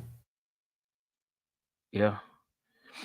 Another thing that I found interesting about this website is that they don't list who they are. They don't like who runs this, who's a part of this. We don't have any photos, any pictures, spokesperson. We don't know nothing about who this movement is. They have their plan, they have their platform, they have their partners, they have their blueprint, which you can actually download. I'm gonna download that right now. Standing on business, a million paths to prosperity by Bruce C. Carter. I wonder if that's him. Yeah, well, we need this for the morning roast on Monday. So let me go ahead and download this right now. I'll put it in the Slack. Damn, this is interesting though. None of those kids posted videos of this shit to the internet before the cops got there and took all the phones? Yeah. They didn't go live, nothing. It's kind of fucking weird. Very interesting. Very interesting. Yeah, this shit is fucking weird, bro. Yeah. Huh. University, I saw something I thought I wanted to get your thought on before we get out of here. Yeah. Here's something I want to show you. And I think the father of Austin Metcalf, the blacks are going to look at it and say, well, what the fuck was he doing there? Right? But in reality, I think he shows something that the blacks probably weren't paying attention to. Let's take a look.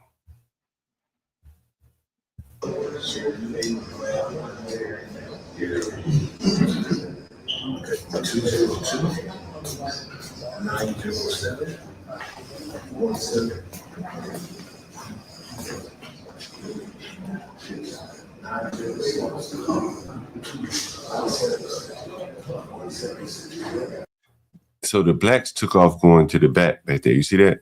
Yeah, I see them. Nigga in the white t-shirt going. Yeah. And there's homeboy right there in the suit. Yeah. Yeah. They seen him come in right away.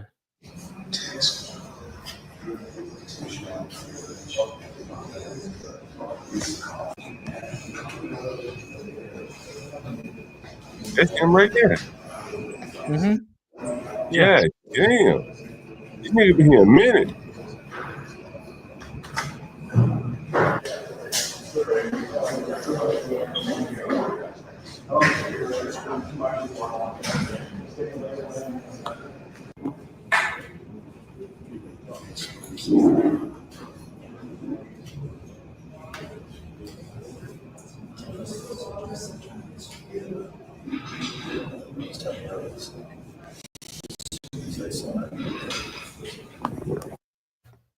And so when he walked out Universal, he didn't stab anyone. No, he didn't even he didn't really speak. Well, we didn't hear his voice out loud. He talked to the officers, but that was it. Yeah. And I think he made a point where if the blacks are gonna say, well, he showed basically how to respond if someone asks you to leave. Correct.